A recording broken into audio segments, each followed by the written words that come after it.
All right, let's party. Welcome to another edition of the New Breed Podcast. Fuck it, the world's best podcast concentrating on the topic of new metal. We're bringing Genkos back, and they're going to be louder than ever.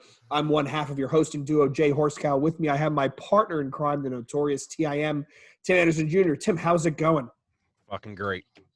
Fan-fucking-tastic. All right, so the topic of this episode is we are going to do a deep dive into the Deftones discography. Usually when Tim and I do these, we go song by song. We're going to do more of a career-spanning, overarching discussion on the Deftones catalog. And join with us, we have a special celebrity guest, bassist extraordinaire, Mitchell Fletcher. Mitchell, thank you for joining us.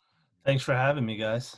So, Mitchell, before we jump in, if there are listeners who don't know you of your past work, you want to fill us in on where you played before and then where you're playing now? I guess most recently I played in Dissent, that some people might know from. Hurtpiece currently, Forced Under guitar, and Years Spent Cold. Whenever they decide to play shows. Extensive catalog. Yeah. I mean, I have more bands, but they're not worth mentioning. So It's funny how every time you get someone on from hardcore, they're like, yeah, you don't need to know my other bands. Well, I mean, like, most people wouldn't know who they are at this point. Like, I was in a band called David's Burning and Repercussion, but, you know. Unless you're a Philly or Jersey local. Yeah, I know Repercussion, yeah. Hell yeah, man. All right, Jen, I didn't know you were in Forced Under. That's cool. They're a good band. I was with them earlier today. Just playing guitar, seeing how it works. They're really cool dudes. That's why you put the 5150 up to ask about it. Yo, I have the amp sim of that. It sounds fucking awesome. Get it?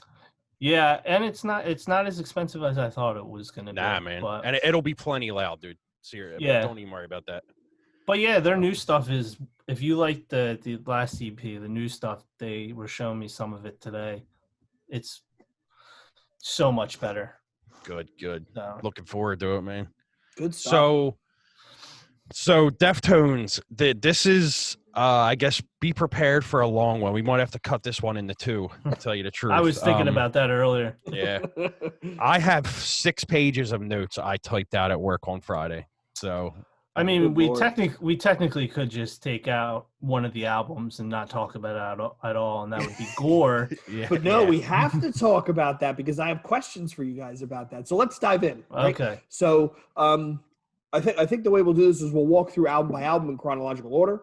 We'll talk about some thoughts, our experiences, our first exposure to these albums, and then what we think it portends for the future, what it points to in the past. And I think Tim and I did do a deep dive on this, although I don't know if we've ever released it. Deftones' first album, October 3rd. Did we release that? We haven't released it yet. Nope. We have so many in the can, thanks to drunken coronavirus nights. Deftones' first album, Adrenaline, released October 3rd, 1995. So, Mitchell, I'm going to start with you. When did you first find this album and how, and what were your first thoughts? I honestly have no idea how I found out about this album. I think it was just around at the time, you know what I mean?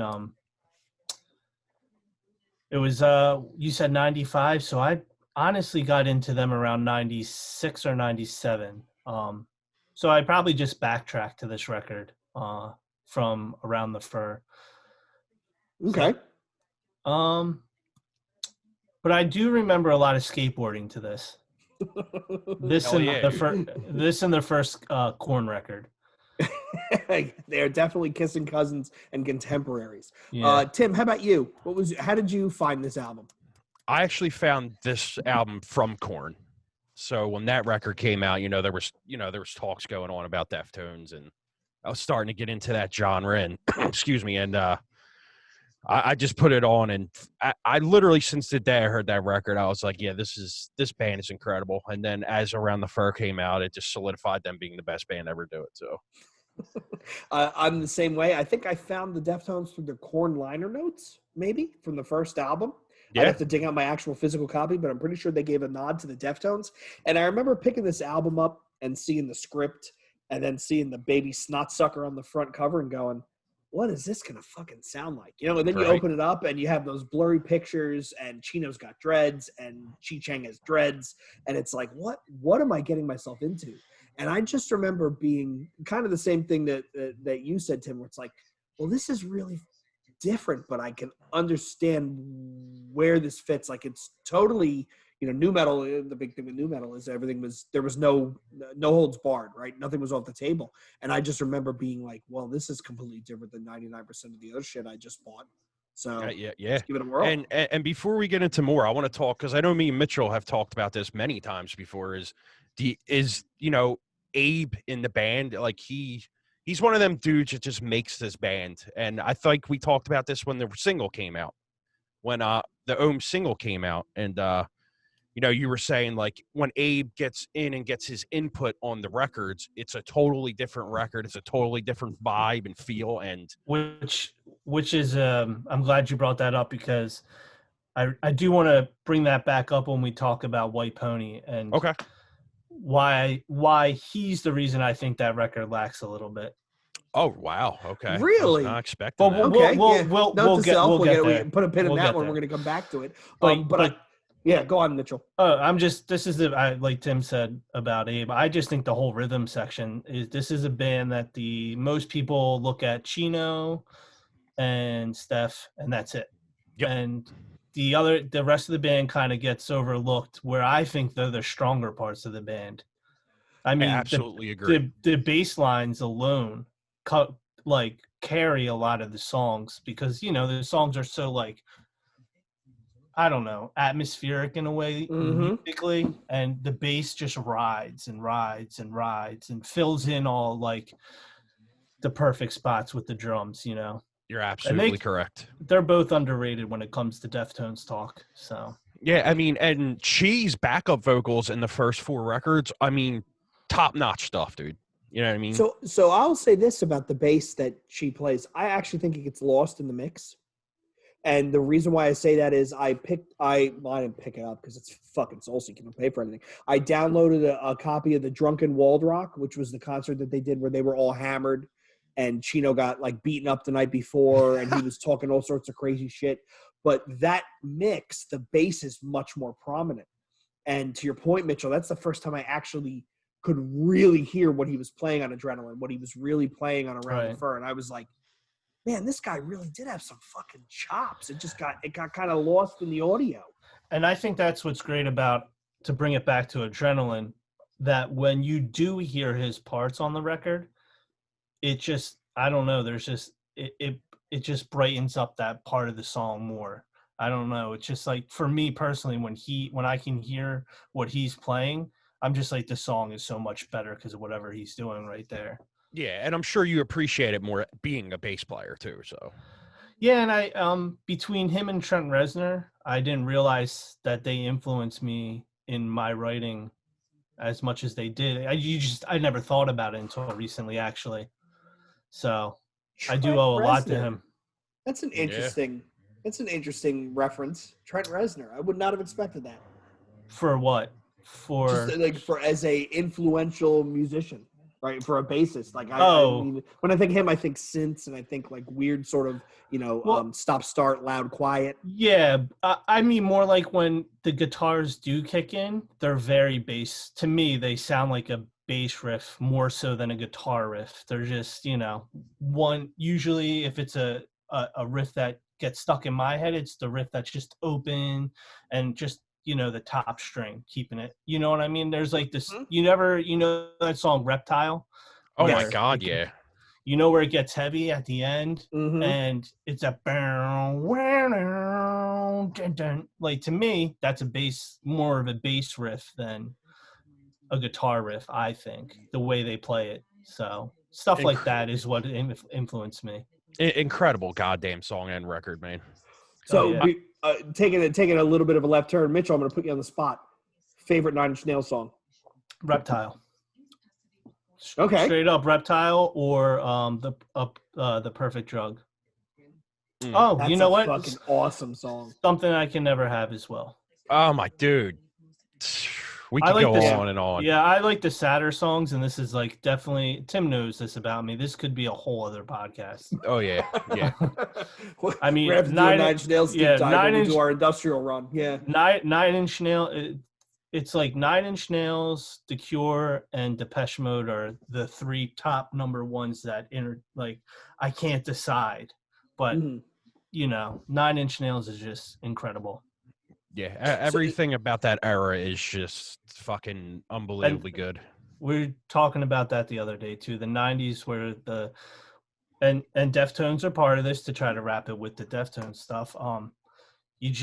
There was never an era before it, and there's not, obviously hasn't been one since, but like you had trip hop, rap, Smashing Pumpkins type rock, you had grunge, you had like Alice in Chains type metal grunge, Did I already say hip hop? And then you had you remember that show on MTV, Amp? So all that like electronic music, all of this was top 40 music at the same time. Like you don't name a time where you had that many different genres of music. You know what I mean? Now it's they've tapered it to it's a very finite, very tightly defined. Here's what's popular. Here's what's not. Like name a time you could listen to Deftones and then put on Nine Inch Nails and then put on KRS-One or Nas or something like that, and it's normal. It's not weird. People aren't looking at you weird. And then you can put on like Portishead or Tricky, and it all just kind of the same. I don't know how to explain it. You just don't. It was a cool time to be a teenager. I think a lot of that has to do now with people being able to write stuff in their basement, like I'm in right now. Like, I think that's why you get an overflow of generic bullshit. You know what I mean? Because back then you had to actually go to a studio, you had to actually get a producer and stuff. So that's why music to me was better back then. I think it's easier to churn it out as opposed to having to take the time to go in, to plan, to do it right. Absolutely, yeah. So I'm going to ask you this, Tim, then I'm going to go to you, Mitchell. Favorite song on Adrenaline? Oh man, I forget what I picked last time now. I don't want to say a different one than I picked because everything like my favorite record from them and songs always change. Yeah, right. Like yesterday, I listened to Koi and I was like, "Wow, this album is so good." And then I listened to the self-titled after that, and I'm like, "Yeah, but this album is just way better." And they're one of them bands I just can't decide, man. I'll tell you what, one of their best songs is the song "Lovers" that didn't get put out on the self-titled. That is an amazing song right there. But Adrenaline, I mean, what's track number 6? I think I'm looking at it right now. Root. 6 is Root. I think that's my favorite track on that record. That's a fucking great song. That or Lifter for me. Yeah. See, Lifter. I love Lifter as well. Yeah, I went back into my notes and I have my note as my favorite track is track number 10, For Real. They're because all good. It's two separate songs. Like the second half of that song is completely different than the first, to the point where it's almost like it's a different song that they just munged. And you gotta sit there and think. A lot of people don't realize that the record was written in standard E, and the tones and the ambience he got out of that standard E, that's fucking hard to do, man. That's a great example of, and I say it to younger kids. I sound like a grandpa when I talk to younger bands, but this is a great example of. You don't need to tune your guitar to be heavy. You just need a good tone. Sometimes you just need a good tone. The tone alone can be heavy. There's songs on here that sound heavier than, I'm not going to say Meshuggah, but you know what I mean. Something super heavy. Right. Yeah, because there was kids saying like in a forum one night, they're like, "Oh, it would really be good if the band went and re-recorded it in a lower tuning." And I'm like, "Why? Why would you do that? The recording." And the recording on this record, it's not good, but it's great for the band at that time. It sounds raw. It makes the record raw. It gives a raw feeling. And that's another thing about now. You don't get that feeling anymore. Because when you listen to that, it takes you back to that time. You know what I mean? Yeah, sorry, I keep looking down. I'm not. No, you're fine, man. You're fine. I'm just looking at track listings because I'm bad with names. So yeah, I'm going to be looking down a lot. Keep seeing me looking down. It's kind of looking at names, but believe me, I'm going to do that the whole episode. I personally don't think it sounds that bad recording wise. I think it sounds like a good demo in today's standards. Yeah. Well, yeah. I think Mitchell. I think the middle is a little scalloped. You know what I mean? There's a lot of highs. Yeah. And then the treble up there's a lot of highs, and then like some of the songs. What's the song that starts with the bass intro? 1 week. 1 week. Yeah. Do. Oh, Every time, yeah. Oh, that's a great song. The lows are prominent, and the trebles and the highs are there. But I think some of the mid gets scooped out a bit. And as we talk about their catalog, right, I think Stefan hits stride with them finding a fucking engineer that knows how to mic his shit with the self-titled album. Because that album, if you think about the mix, it is, to me, it's full-bodied. Like, you get all of it right there. The highs, the mids, and the lows are all right front and center. Well, it's the same. It's the same producer. Well, I guess it took 4 albums for them to get it right, because that's the one. You're saying for the self-titled? In the ears, I remember listening to Hexagram to the first time and going, "Holy shit! They really nailed that sound. They brought it all full circle." You got to remember though, that was a 7-string. That's when they went to 7. True. I'll agree that record sounds better. I wish that's what. I think I would like White Pony more if it was recorded as well as self-titled, but I don't think the songs on the self-titled record are all that good. Wow. Some are, of course. Okay. But this is also because, like, this record, I don't think I'm looking at the track list now, and when you asked what my favorite song was, I could say any of these songs. I don't think there's one skippable track on this song. Yeah, there's not. No, there isn't. And same thing with Around the Fur. I know I'm skipping there, but my point is they have 2 albums I don't skip tracks on. And then the self-titled record, I was like a little disappointed, I guess. Anyway, we can get to that later. But I also, to that point though, and I'll put a pin in it, we'll come back to it, but I also think, music is for us as humans, when we think about music, we think about the place we were in our lives at the time that we heard the music. Right. So the self-titled album for me is resonant because I was going through a really rough breakup. I just changed jobs. Like I met who is now my wife. So to me, that album resonates. Whereas some of the later stuff, which I honestly think maybe Diamond Eyes is a better album than the self-titled, maybe Koi no Yokan, but I wasn't as into it at the time. So it may not resonate as much. And that's something I'll bring up later. Tim saw my post earlier about Diamond Eyes. I want to get into, for Adrenaline, the whole Maverick record signing and the whole Madonna backing them and all that stuff, because I always find that to be very interesting. I know Madonna didn't personally sign the band. It was people that reflected on her, though, if I'm saying the right word. And they were like a part of so I think we all probably heard that, like you just said, like Madonna discovered them, and it was, and I think we talked about this podcast when he was on that, I forget the name of the podcast. Was it Toby Morris? Sucks. Oh, Toby Morris. No, was it on that one or the other guy? The other one. Both of them were good. Yeah, Dewey Halpus from Portugal the Man. Yeah, right. And I hate that I don't remember it because it's a good podcast. I didn't hear that one. But it was interesting to hear that she didn't have much say in their signing. Maybe not say, but she wasn't around as much as I thought she was. Yeah. But it was cool to hear that the guy that signed him was part of the culture of like what was happening with nu metal. Absolutely. That podcast is called Peer Pleasure. That's it. Okay. Yeah. He was in like some hardcore band too. I forget what they're called, but yeah, it's a really good podcast, man. Okay. He just did one with Keith Buckley. That was really good too. Yeah, I listened to that. It was a bit sad, but it was good. Yeah. It was a good one. Yeah, he's a very good interviewer, I believe. So before we move off Adrenaline, gents, final thoughts. We got way more for Adrenaline. I got notes. I got like 6.5 pages of notes. I want to go ahead.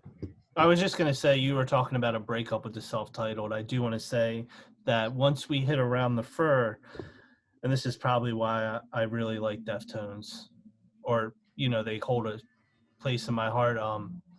Every Deftones record has like a story with a relationship to it. Absolutely, because they came out every few years, and when you talk about listening to a record and it takes you back to a place, every single Deftones record takes me back to something. Which is crazy. It's funny because I have a bunch of them, but with the later records as well. Right. I want to get into the whole them being a new metal band. On this record, like me and Jay talked about before, I could see where people call it a new metal band, but they're not a new metal band after this record at all.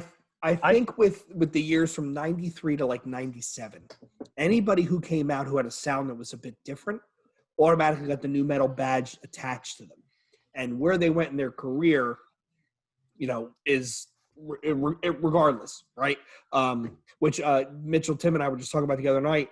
If you had cornered me in 1999 at the Deftones show in fucking the Truck, right, when they toured with Limp Bizkit and Willhaven, and you had said in 2020 they're going to put out one of their best albums, and so is Marilyn Manson, I probably would have laughed and punched you in the nuts and like, get out of here! What are you, drunk? You know what? Here we are. It's 2020, and I probably wouldn't have been shocked about the Marilyn Manson thing, but at Deftones, I would have been like, no way. Right, 20 years in, yeah. But now what happens? I don't think they're new metal. No, not at all. Not even on this album, I don't think they are. I think they're in a genre of their own, man. They really are. How many bands have tried to duplicate what they do and they just can't? And you know what? They can't because they don't have Abe, they don't have Stefan, they don't have Chino, and that's where you're losing it right there. And we talked about this through text, I believe, where I said this is one of maybe the only band where you can't change a member, and when you do, it sounds different. And they did, and they did get lucky with Sergio because he has the same type of style, and this is why I don't think Deftones during this era are really new metal, because you can hear the Quicksand influence, you can hear like the Orange 9mm type stuff and Burn and stuff like that. You can hear the hardcore in this more than you can hear. Like, I hear more hardcore of the bands I just mentioned in like skater punk than I do like metal and new metal. I mean, obviously like 7 Words, and there's a few songs where you hear like, or Engine Number 9. Okay, they listen to metal, but I think I hear the other ones, the influences more. There's not one album they have where I'm like, it's new metal. I don't ever hear it. To your point, Tim, I think the Deftones go in that rare. They have rare in their class bands like Converge, bands like Meshuggah, where they always stay one step ahead of the bands that are trying to sound like them. So they put out an album, and while everybody else is trying to sound like that last album, they go and do something the same but different enough that you can tell that they're maturing as musicians, and all the imposters are like, oh shit, like, now we gotta go back to the well, Yeah, and it's Stefan doesn't write complex riffs.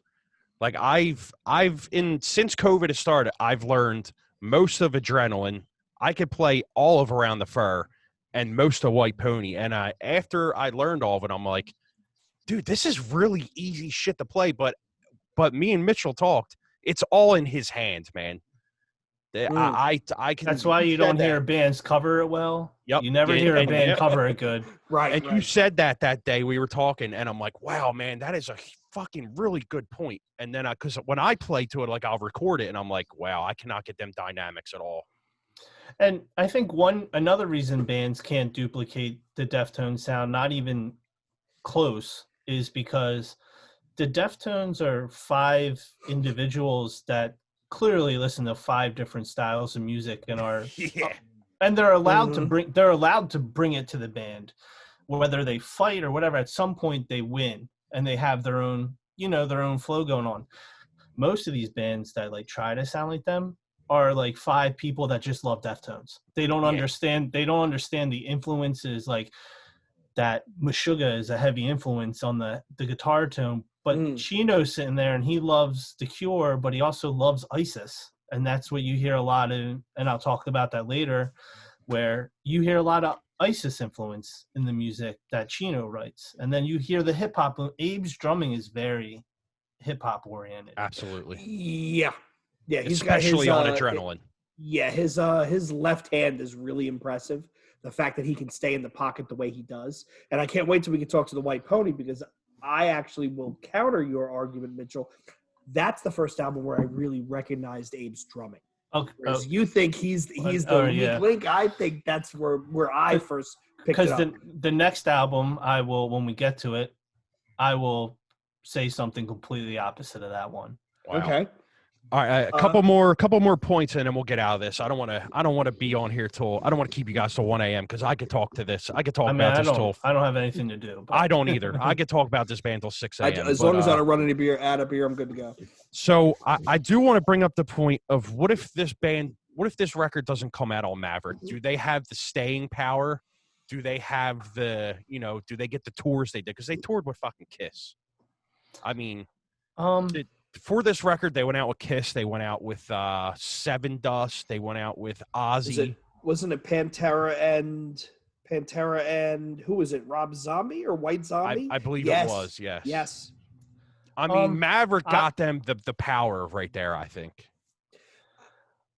I'd be curious to see Mitchell, what do you think? Because you're a recorded artist, right? You've done some touring. Do you think they would have had the market penetration that they had if they had been on a smaller indie label? No, definitely not. I wish I could say that. I think they would end up being like a Quicksand type band where people forget about them, and then like 20 years later, like, you remember that album Adrenaline? That was amazing. Yeah. And they, what are they doing now? Well, they're working at like, the local, auto shop or IT person, Exactly, I do think Maverick was a big help for them. I don't think any other major label would have helped them that way either. And what happens if Ross did the production instead of Terry Date? See, that's an interesting question. I think we poked at that, Tim, when we did the deep dive. I kind of think if Ross had done Adrenaline, they would have got lumped in with Korn and everybody else, where them using Terry Date, the very, like I say, scalloped middle end, I think it kind of worked out in their favor. Like Mitchell said it perfectly, right? It sounds like an expertly produced demo for the time. Yeah. And I mean, look at Pantera's fucking guitar tone back then.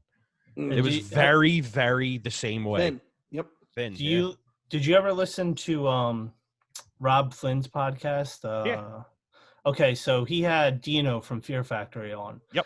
And Dino kind of deep dove into his experience with Ross Robinson. And I think if Deftones did something with Ross Robinson, it wouldn't be Deftones. It would be Ross Robinson's version of the Deftones. Yeah, and absolutely. I don't think they would have lasted under Ross. Like, Korn is the biggest export of Ross Robinson.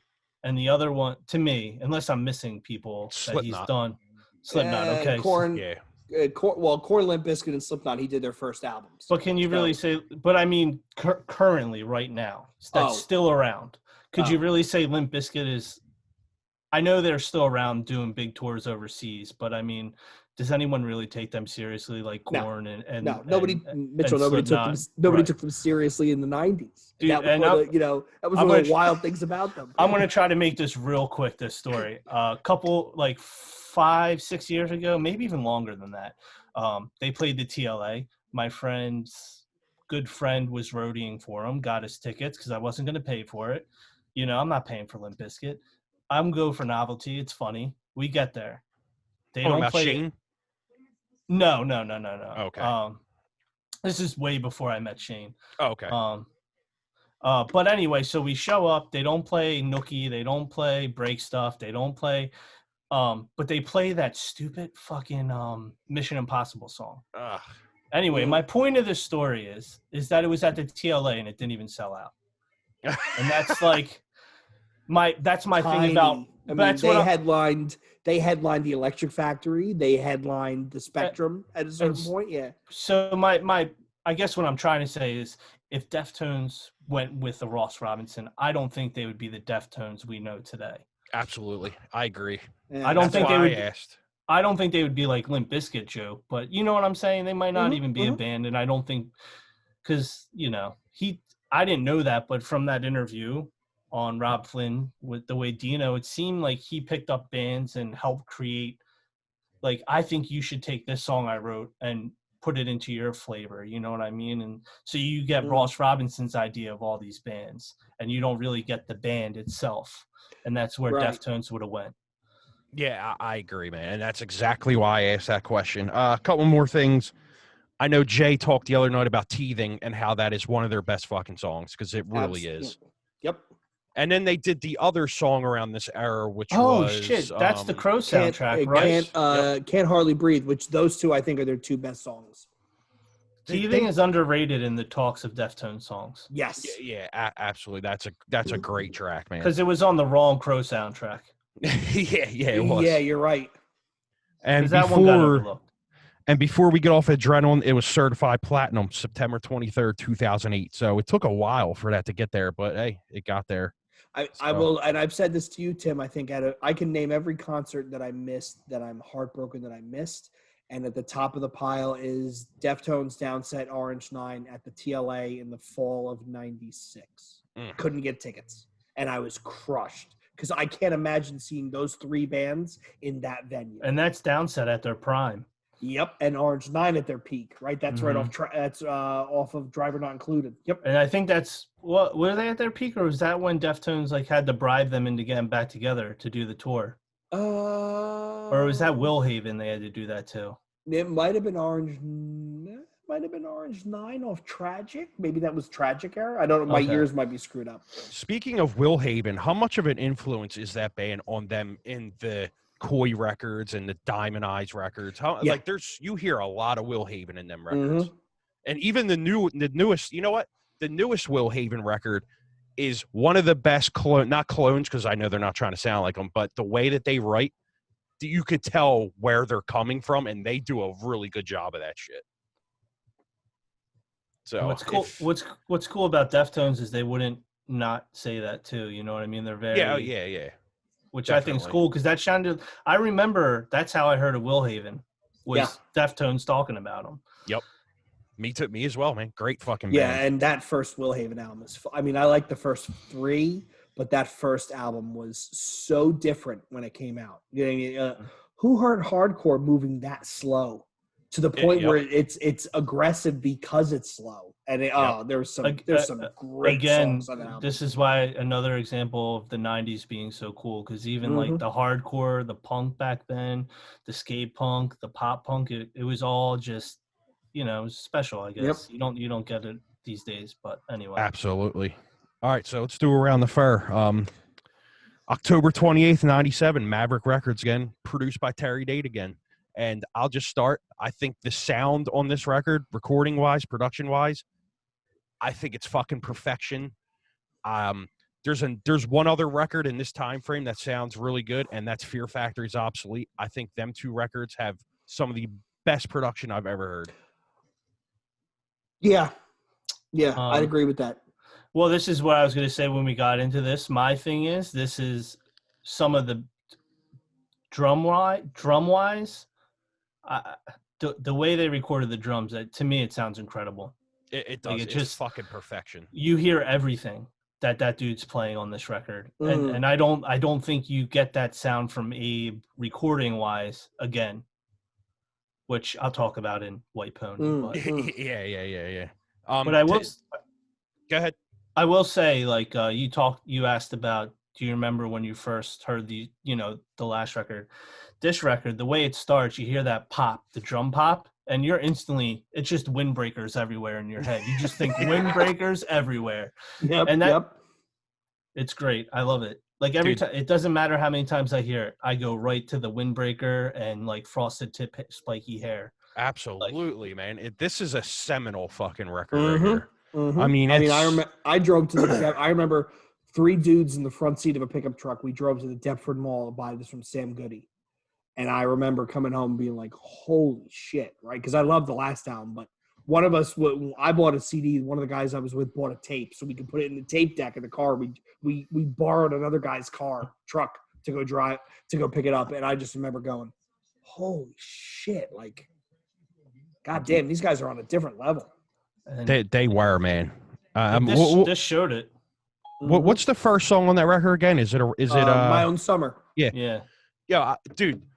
How fucking like lush is the chorus of that song? Where it goes into that luscious like crash cymbal ride he does, and it's like how full it sounds, and just like I think he came into his voice on that record. You know what I mean? And it's just that is the reason why that band is the best to fucking ever do it, because the vibes that you get from that record are just, they're irreplaceable. No one can take that from me. I don't know about everybody else, but personally for me, that shit gets me in the feels, man. And that's why I love that band so much. It's that record, you know what I mean?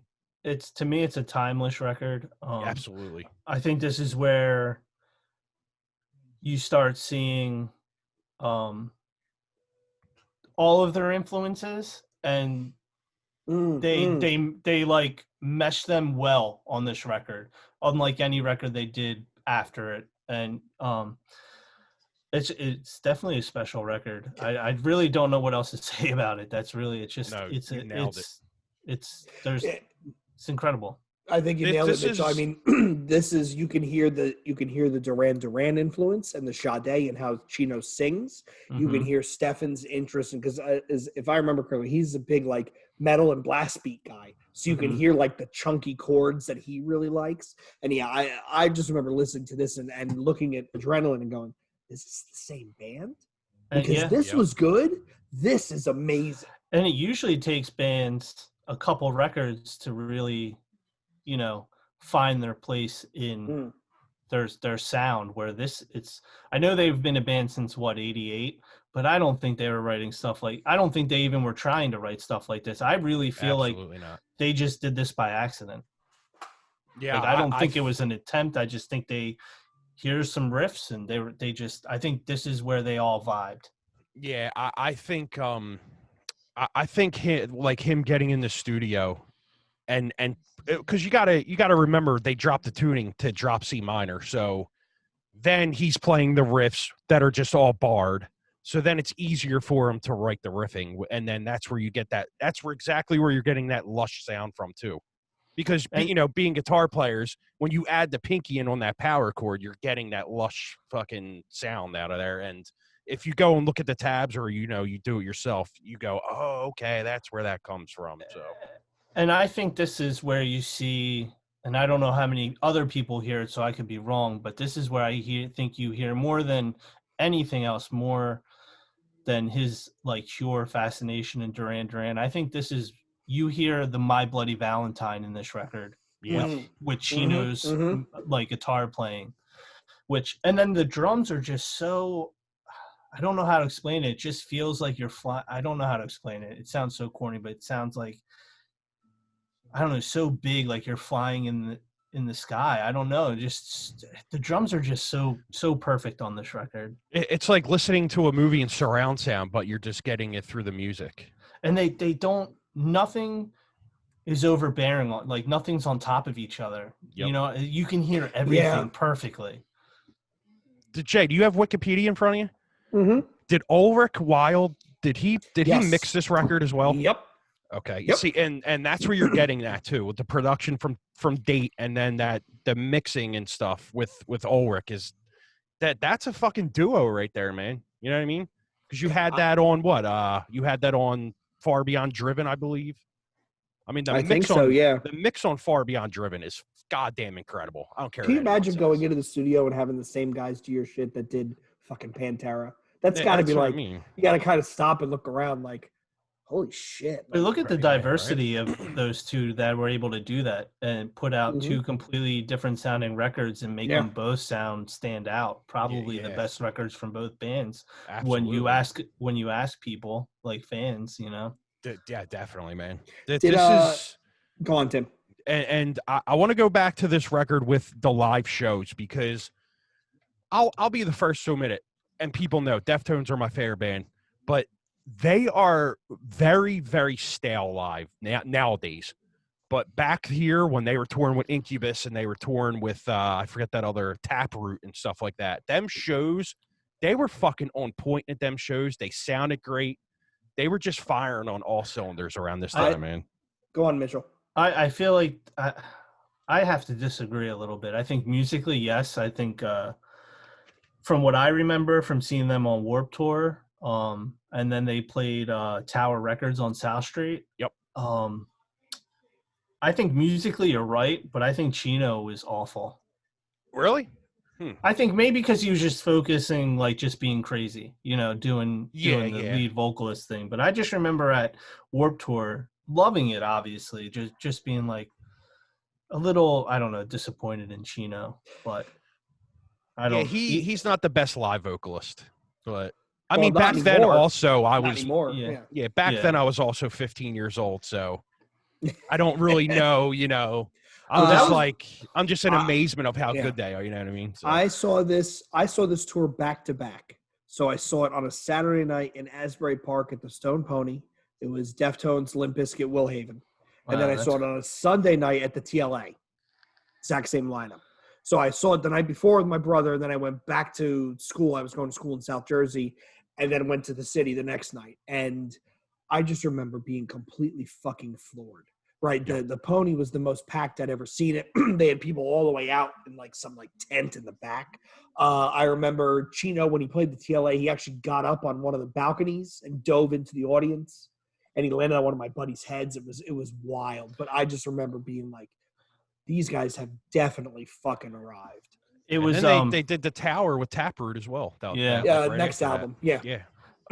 This was I went to the Warped Tour this year that they played. I think it was like them, Kid Rock, Black Eyed Peas. I could be wrong on the exact lineup, but what was cool was me and my friend were just waiting near the backstage area. I don't think we really knew it was the backstage. Maybe we did. But Abe and she walked by and they brought us back. It was so cool. They brought us back. We got to watch them warm up for their set, and then we got kicked out by security. But I just thought it was so cool that a band on that level was just very come on back. Yeah, just come check us out. Because that's really who we went for, was the Deftones. And then, I left with, I think Hatebreed played that year. Or was that the year after? I believe you're right. I believe you're right. But I remember going specifically for them, but then thinking how awesome it was that they were that cool, even for that 10 minutes before we got kicked out. But that was very, very nice of them. Is this their most complete record to you guys? I mean, one of them. Yeah. I mean, it's just literal. It's literally perfection to me. I mean, it's one of them records I could listen to right now and then put it on again and not be bored. Yeah. I think I agree with Mitchell. It's one of them.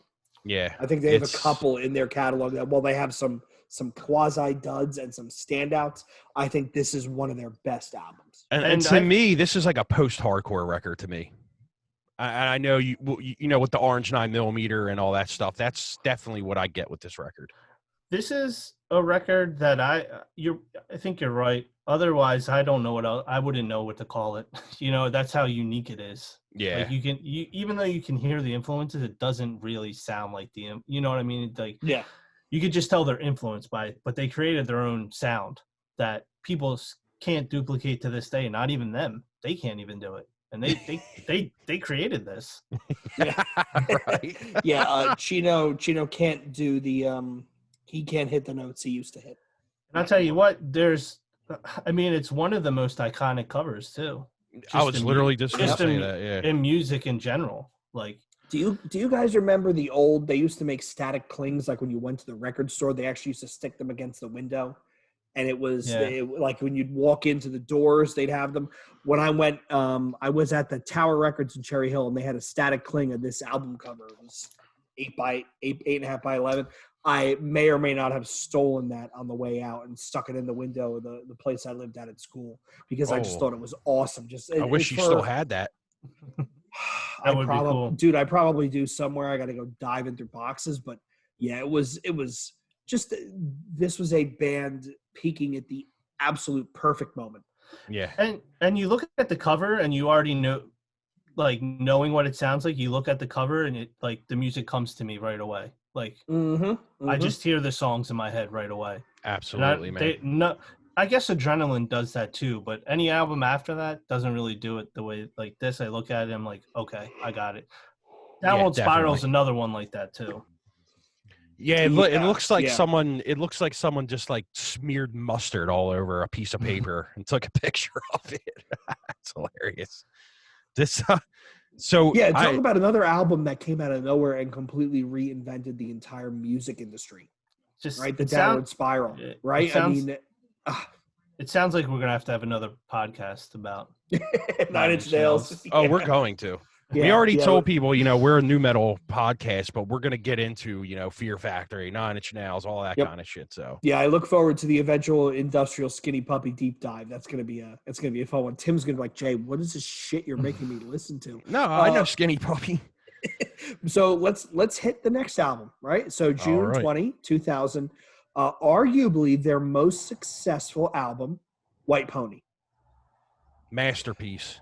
I want to hear, Mitchell's been, giving enough previews. I want to hear Mitchell's thoughts, and I want to hear his thoughts on the drumming. Okay, well, I'll start off with the drumming.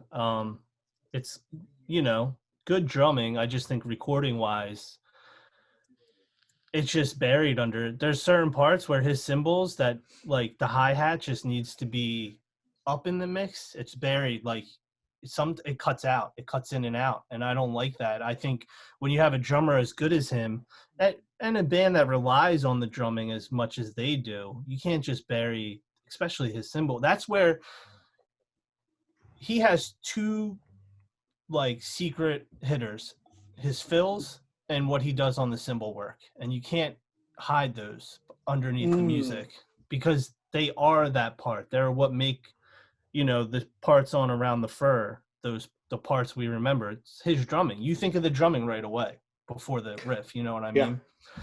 So I was just disappointed that they buried the cymbals a little bit. How much do you think of that clash with the addition of Frank and the the whole keyboard and synth stuff? But didn't they do that in Around the Fur? Because he was playing with them around the Fur. Yeah, he wasn't on the record. He wasn't on the record though. Full blown. Yeah, he didn't put his recordings on until White Pony. I personally, jumping ahead, I don't think they really incorporated that, like, what they were trying to do with White Pony perfected that sound until Diamond Eyes. And that's where my post came from earlier. Why? Yeah, you might be right. But anyway, to me, it's a fucking masterpiece record, though. I mean, sorry. I just thought I was reading, like, how they wanted to. This was the album they wanted to, like, even from the name to the music was like, we're not new metal, we're not part of this. Like, the name is specifically about we're the White Pony in this whole. Well, it's one of the things they say it means. But then their single is Back to School, which is lyrically the most new metal thing, Limp Bizkit new metal-y thing they could have done. and if I remember, Mitchell, wasn't that the song that they left off that they didn't want to? Right. If I remember the story, the label went to them and said, we need something that we can put out there. And they went, fine, fuck it. And they went back in and they threw that together. And it was a big fucking tahoo-ha. Right, and from what I just found out today is that it wasn't the first song on the record until Spotify made it the first song on the record. But that song sucks.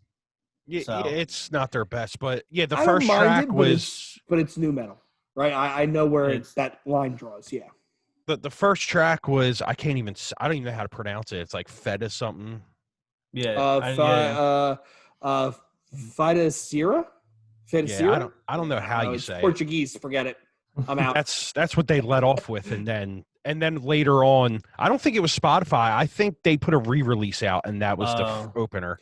Okay. When they made a video for Back to School, and it blew up, so the label went and repressed the album with that as the title track and a different cover. Yeah. Yeah, in Toby Morse's interview, he talked about that and how they were all kind of pissed off because they did that song as a fuck you to the label and said, fine, you want us to do something, we'll put it together.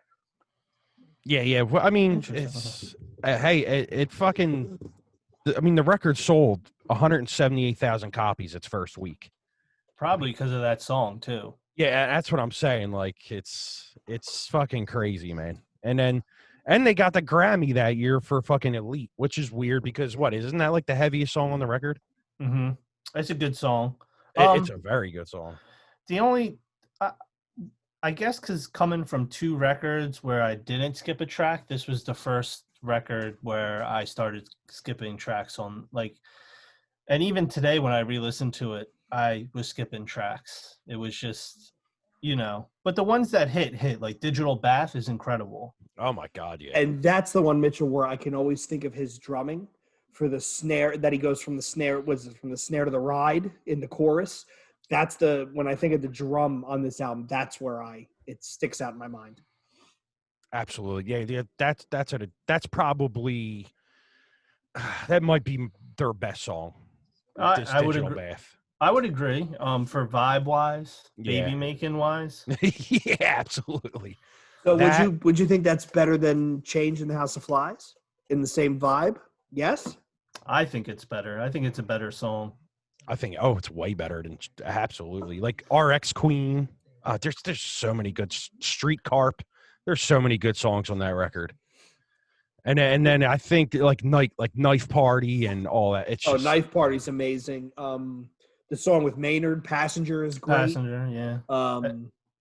Yeah. Now, what is like what people always try and put this record into like a certain drama or genre, and I've heard people call it like dream pop, and like I'm like, huh? What? It goes to show that when you fail to find a genre that a band, the way to describe it, and they don't fit any preconceived notion of a genre, it just goes to show you that they are in their own world. They're in their own lane doing their own thing. So far, you got 3 for 3 records that you can't define musically. Mm-hmm. I mean, there's 3 records. I mean, I could say that besides pretty much all the records besides the self-titled, which I think is just an extension of this record of White Pony, but pretty much all the records are kind of different and like a new sound. You know, it's funny. This record is all of a sudden very cool to hate. A lot of people are like, that record sucks. And it's like, wait, what? And you know what? I always hated it. No, I never. I didn't hate it. I don't hate it. I just, I don't think I think it's overrated compared to the rest of to other records in their catalog. I think this is where I think a lot of people drop off in their catalog. Even some hardcore Deftones fans today, I don't think even listen to like, Saturday Night Wrist, and I don't think they really listen to Diamond Eyes. And I could tell you what, the Koi record, I don't think many people listen to that record at all. Period. Which is a shame. When we get to that, I'll tell you how I feel about that. That's another goddamn great record. So that's what I've heard a lot of people say. This record sucks, and I just want to smack them. I also think that this record pretty much catapulted them into where they are now. You know what I mean? Mm-hmm. Absolutely. Yep.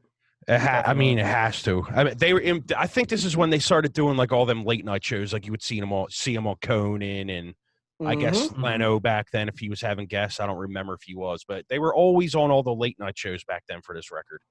Oh, I was watching some of them today. Actually, it's funny that you bring that up.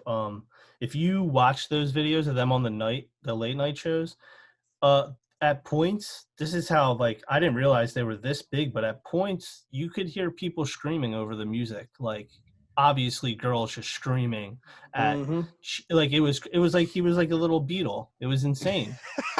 A little beetle. Well, I mean, but that's what this album did. It did create like that, I guess what they call dream pop or whatever. Yeah. It did create, this is where they become I hate to say the word because it sounds so gross, but this is where they become the sexy band. The modern day, like, this is where when you met a girl and she said she liked Deftones, you heard these songs. You didn't hear Around the Fur. You heard these songs. No, you're 100% right, man. Yep. Did you guys know that? I didn't even know this till I did some research, but did you know Scott Weiland was on RX Queen? Like, he did vocals on that, but they didn't credit him in the booklet. That's pretty cool. I could have sworn that I read that somewhere. Was that in one of those like Revolver articles about like 10 things you didn't know about the White Pony or something like that? No, I actually read it on Wiki on Friday. Okay. And I was like, oh shit, really? Because I mean, obviously we know Maynard's on fucking Passenger, but for some reason they didn't credit Weiland, which is weird, but whatever. And then I actually, yeah, you're fine. I actually think that Change is their biggest song. Yeah, you're probably right. I mean, yeah, that video was everywhere. It's been covered frequently. So a song is big when a bunch of bands who are not in that genre cover it, and it's been covered a couple times. So yeah, Not I think good you're though. right. No. I mean, you can't fucking cover the Deftones. It's just like trying to cover The Cure. It just sounds like some hack fucking interpretation of their music. Yeah, right. But I mean, I really do like this album. I think it was a natural progression of where they were going. If you put Adrenaline and Around the Fur in a blender, this is where it lands. However, I don't think, aside from I think Elite and maybe Knife Party, if I remember the songs correctly and how they sound, there's not as heavy an edge to this stuff as there was with some of the Around the Fur tracks. You know what I mean? We were saying when you went to the bathroom that Elite was probably the heaviest song on the record. I mean, it is the heaviest song. Yeah. And I did bring up how they got the Grammy for it for Elite. So yeah, I actually just read that today too. Yeah, which is crazy because you would think it would be something like now I can't even think of the song. The one that I said is their best. Why am I forgetting the name of it? Digital Bath. Yeah, you would think that they would have got something for that song instead of Elite, because Elite's just it starts off right away and it's just heavy as shit. So the high note that he hits in Digital Bath that he holds at the end in the chorus that's peak Chino. That's peak absolutely. Chino. That's I haven't done too much coke yet. I still can hit the notes I need to hit, and I'm going for it. I gotta give Chino credit that he's always done some bizarre vocals. Sometimes it was like, I think I've always respected that he just did some wild, high pitched screaming to me that seemed like no reason, and it's heavy on this record. Buddy of mine, Mitchell, he was listening to this. He was listening actually to Around the Fur on a stereo when he was working on a previous job, and the manager came in and said, "Is somebody fucking strangling a cat back here?" When he does those like wacko fucking noises. I think it fits because it's unique, and like you said, no other vocalist does that. You see, Tim, this is where it fits. Not like it like System of a Down. It doesn't fit in their songs. This, like doing the wacky vocals, like Deftones found a way to make those weird things, like we're just saying, fit. What did you call System of a Down, Tim? Ace Ventura metal? Was that your it's quote? Fucking Ace Ventura metal. Yeah. It's like every time I hear System of a Down, I just picture someone sticking their head out of a window going 50 miles an hour and just making weird noises. Jesus Christ. I hate that fucking band. Dude, it was great. It was great listening to you. You got these two guys like talking and having serious conversation, and it's the first time I was like, is Tim even there?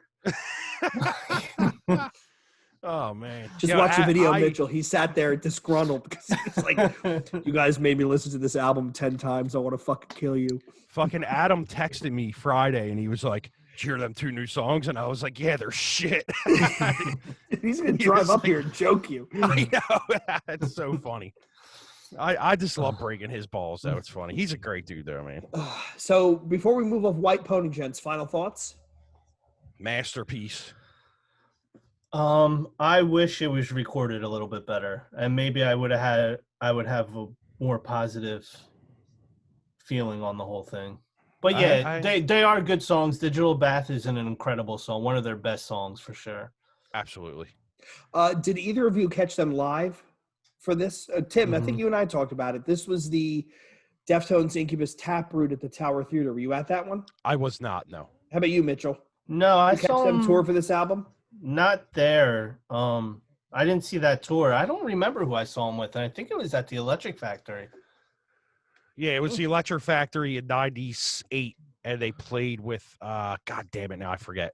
That was when the factory still had the bleachers and all that shit. Yeah, yep. And they had the couches. Yep, yep. Yeah, I forget. Jake, can you look that up? Maybe I didn't see him on this tour.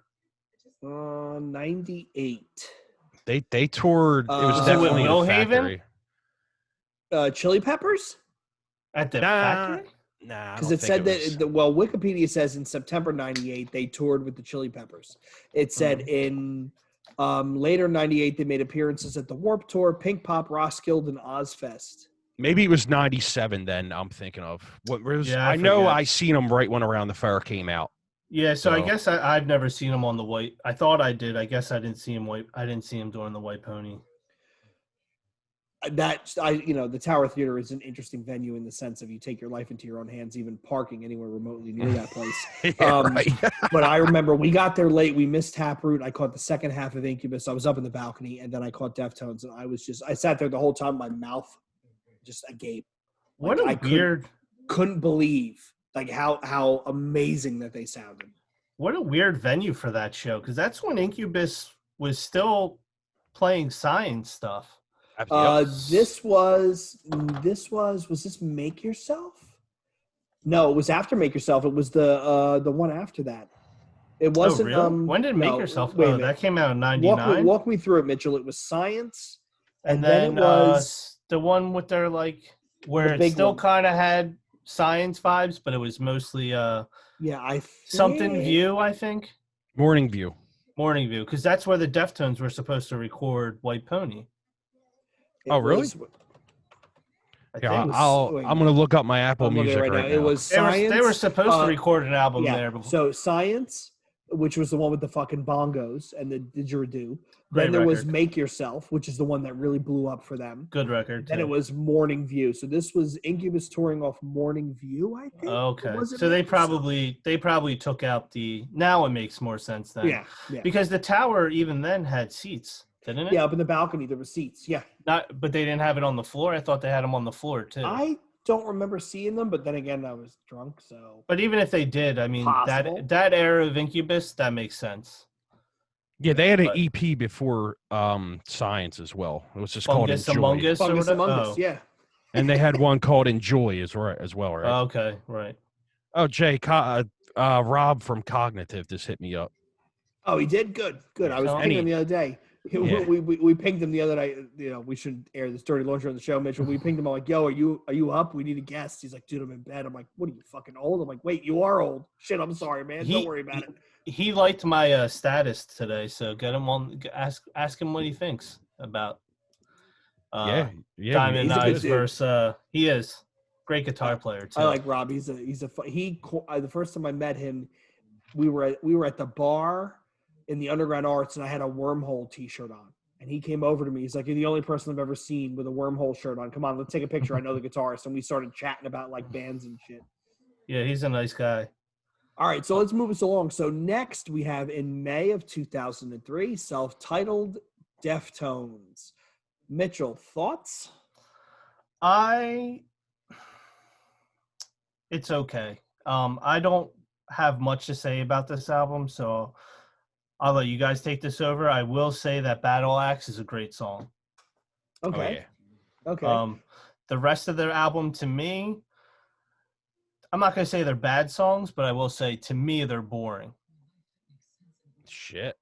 But I could think be this wrong. is this is one of them records where you could hear the drug use in it.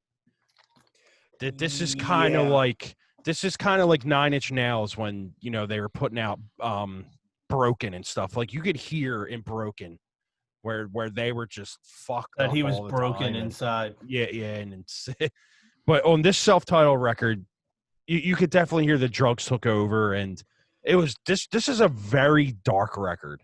Very dark, and you're right. You can tell by I won't say sludgy, because when you say sludge, everybody hears I Hate God or Soylent Green.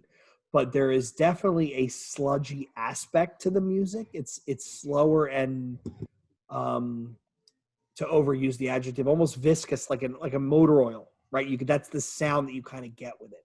And for me, I put this album, when we talk about music and it brings you back to a time and a place. Whenever I think of this album, the other albums I think about is Soilworks Figure Number 5, As the Palace is Burned by Lamb of God. This is the second Chimera album, and then this is Darkest Hour, Hidden Hands of a Sadist. They all came out at the same time, and those were the 5 CDs that I literally rotated through nonstop. And I will say, I think that's when I was more into the other two bands you mentioned that I think I kind of, But like Soilwork and Lamb of yeah, and God? like Lamb of God, that I Okay. probably, like, this album just wasn't what I was looking for. Not even, I just wasn't looking for this at the time. So I probably look like that's still the same mind I'm in, even when I really, you know what I mean? I don't know how to explain it, but. No, I get you. I get you. I'll totally agree, because when this record came out, I wasn't fully into it. But then as I got older, I'd say like 5-7 years ago, I'm like, man, I really underappreciated this record when it came out, because I believe this record is just as good as White Pony. To me, it's just, I like how depressingly dark it is, and it's a logical successor. This is like their Antichrist superstar to me. So before we dig into that, let me ask you this, Mitchell. How awesome is fucking As the Palaces Burn as a sophomore release from a fucking band? Like, New American Gospel was good.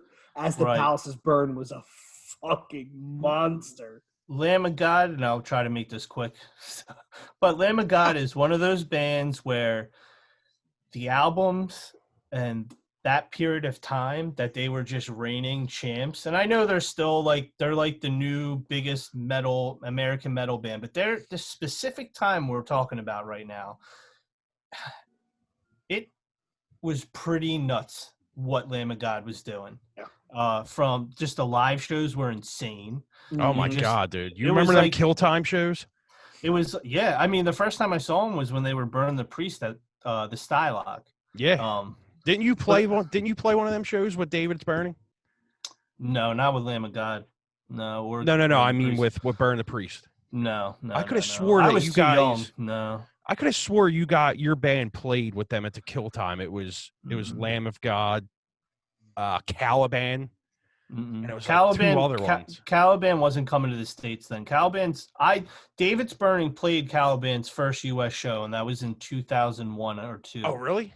We played. It was in Connecticut. Yeah. Oh shit! I could have swore that they played Kill Time as well. Maybe or it was Poison the Well. It was a really big show. We played with Poison the Well. Yeah. What was it? God forbid. No, it was Poison the Well. Sky Came Falling, who just showed up and asked Bob to play. That's right. I remember that. Red Roses for a Blue Lady, 12 Tribes, and us. Okay. Damn, that's a sick fucking show. Yeah, seriously. Holy shit. Especially at the time, I was in love with Red Roses for a Blue Lady. Great but band. But that show, I was a little disappointed. But that record is underrated. Yeah, very, very underrated. Talk about using a sample correctly. The way they use that sample in the middle of that song, right here, right in the heart. It's a great one. So for self-titled, also I was saying earlier, this is originally was called Lovers, and then they changed it to just self-titled. I don't remember why, but they did that. And also 167,000 copies this first week. So this actually went down in sales. Well, I think a lot of that probably had to do with the fact that, again, I don't think any of us think they're new metal, but that type of music was going down. In the underground, it was going up, and it was more like you either wanted the metal or you didn't want it at all. You know what I mean? You wanted metal, and that was it. Like real American metal or even Swedish metal. I guess Swedish metal was really popular because that's when you had like Shadows Fall, God Forbid. Shadows Fall, Soilwork, In Darkest Flames. Hour, Yep. Cradle of Filth was even big at the time. I know they're not that type of metal, but you know what I mean? Like Merciful Fate was coming back, and King Diamond's name was coming back. So I just think this probably didn't do as well because I think that type of music just wasn't, this is probably the album where this is where their cult following stuck with them. And, they maintained this type of level up until recently where it got bigger just recently in the last couple years. When you think about like even the track listing, right? Hexagram, fairly heavy, right? Mid-pace, but heavy. Then you have Needles and Pins, which is aggressive. And then you have Minerva, which is basically the new Digital Bath. It's the Deftones self-titled version of the White Pony's Digital Bath. Great song, but when you think about like album structure and tracking and how when you put the tracks together, how it really impacts the album, they did the heavy, heavy light, which is exactly what they did in the previous album. So at being a bass player, did you know that Needles and Pins was all bass? There's no guitar in that song at all? Not till right now. Yeah, so Steph wrote that song on bass. So if you go and listen to it again, you'll hear it. You'll go, oh wow, okay. Wait, what song is it? Pins and Needles, you said? Yeah, Yeah, Needles song. and Pins. Or Needles and Pins? Yeah, that's all bass. I might just give this whole record another listen to, just in general. I tried today, wasn't loving it. I might have to do it. This might be a I'm going to sleep type record. You know what I mean? Yeah. Yeah, Yo, maybe in the chorus it has guitar, but that main riff is all bass guitar. Bit of a left turn, because I keep introducing left turns in this conversation. But that Darkest Hour album that came out at this time is fucking great. Hidden Hands of a Sadist Nation. That's where I think the one after was Undoing Ruin is the one after, or the self-titled, whatever. Undoing Ruin, yeah. But Hidden Hands is fucking brilliant. Which, by the way, I got to be honest with you, when this album came out and they announced that they was self-titled, I actually hate that from a musical artist, because my thought is, if Mitchell and I are in a band and it's our fourth or third or fifth album, right? If we're self-titling and it's not our first, that to me means we have enough kind of good ideas to put out an album, but not enough to give it its own title. So, well, I'll tell you why that. And that happened. drives me fucking bonkers. I'm going to tell you why that happened, though. So Chino did an interview, and I remember reading this a long time ago. They were sick of being lumped in with nu metal, so they changed it from Lovers to self-titled because they wanted to prove to everyone that they could just be their own. So they named it Deftones. Okay. So they just got sick of people saying they're nu metal, so they wanted to prove that they could write something that wasn't, you know what I mean, into that. Yeah. I guess I'm trying to think of the word, but that's basically why it was titled Deftones. I also think I think it's more Chino's distaste for being called nu metal and his just very openness about it in interviews and stuff. I think that also had a little bit to do with why people kind of started losing interest, because that's kind of making fun of your fans at that time. You know what I mean? Like, it's basically saying, I don't want you to like us. Yeah. I never thought of it that way. Yeah. That's a good point. And how many bands now would you listen to if they had a shitty attitude? You know what I mean? And just, for me personally, if a band does, and we'll get to this later with Gore, but when a band just doesn't sound excited about a record, chances are the record is just not that good. You know? 100%. Yeah, but if they're not excited and they're the ones making the art, then you can kind of tell, you kind of know where it's going. Right. Definitely. You want to move on? Yeah. Let's go to the next album. You're gonna get let's go into the B-sides and rarities. Yeah, that's the one I wanted to talk about. It's the okay, good. 2005, October 4th, yeah. This was their B-sides and rarities. So this album is bittersweet to me because I had tickets to go see them play the TLA. They were playing this tour, and my wife, who's the girlfriend at the time, got news that she was declined for a job that she really, really wanted. She was heartbroken, so I ended up not going. But I still get pissed at her because there would have been the chance to see the Deftones at the TLA when they were obviously at their biggest, arguably at their biggest, playing a club show, right? Playing all covers. Fuck yeah, I'm in. Oh, they played all covers at that? Yep. Oh, they toured off this album and it was all covers. Yep. And I think they played a couple of originals, but for the most part it was covers. You know, but this was the time where I think a lot of bands did this, because this is 2005. I remember Weezer did the TLA too, 2 nights in a row. They played the Blue Album in Pinkerton. Oh. I would have went and seen that. Pinkerton's another one of those albums that's terribly underrated. Oh my God, it's so good. The Blue Album and Pinkerton are 2 of the best indie pop records ever. Next to the Blue Album is perfect, right? I think the Get Up Kids are a close second on that style. Pinkerton is goddamn amazing. But that's a reference I haven't heard in a while, Mitchell. The Get Up Kids. I haven't heard that one in a long time. Oh, I love them. But I think that was like a thing for these bands that had their moments in the 90s and early 2000s to like play smaller clubs, because honestly, they probably, who knows? I take it knowing a little bit more about the industry now, I feel like they probably couldn't fill up the big rooms at that time. Like Deftones probably couldn't fill up the Electric Factory, and instead of feeling like they're failing, put them in a smaller club that's still pretty big, sell it out, and get yourself building back up to you know. I guess that also goes to the line where you two were saying about how the Swedish metal sound was getting big back then too. So you had them bands, you know, drawing the crowds, and you know any band that sounded like At the Gates, but they were from America, were pretty much on the high level then. Fucking deathcore killed that. Oh God, fucking, I know. I was really looking forward to like bands like Darkest Hour and Lamb of God, who did finally do it, but I thought that was going to be like the new thing, and then here comes deathcore with their fucking gym shorts. Fucking Amur and Attila and fucking Chelsea Grin. And, garbage. White Felt Core. I would have loved to have seen No Ordinary Love live.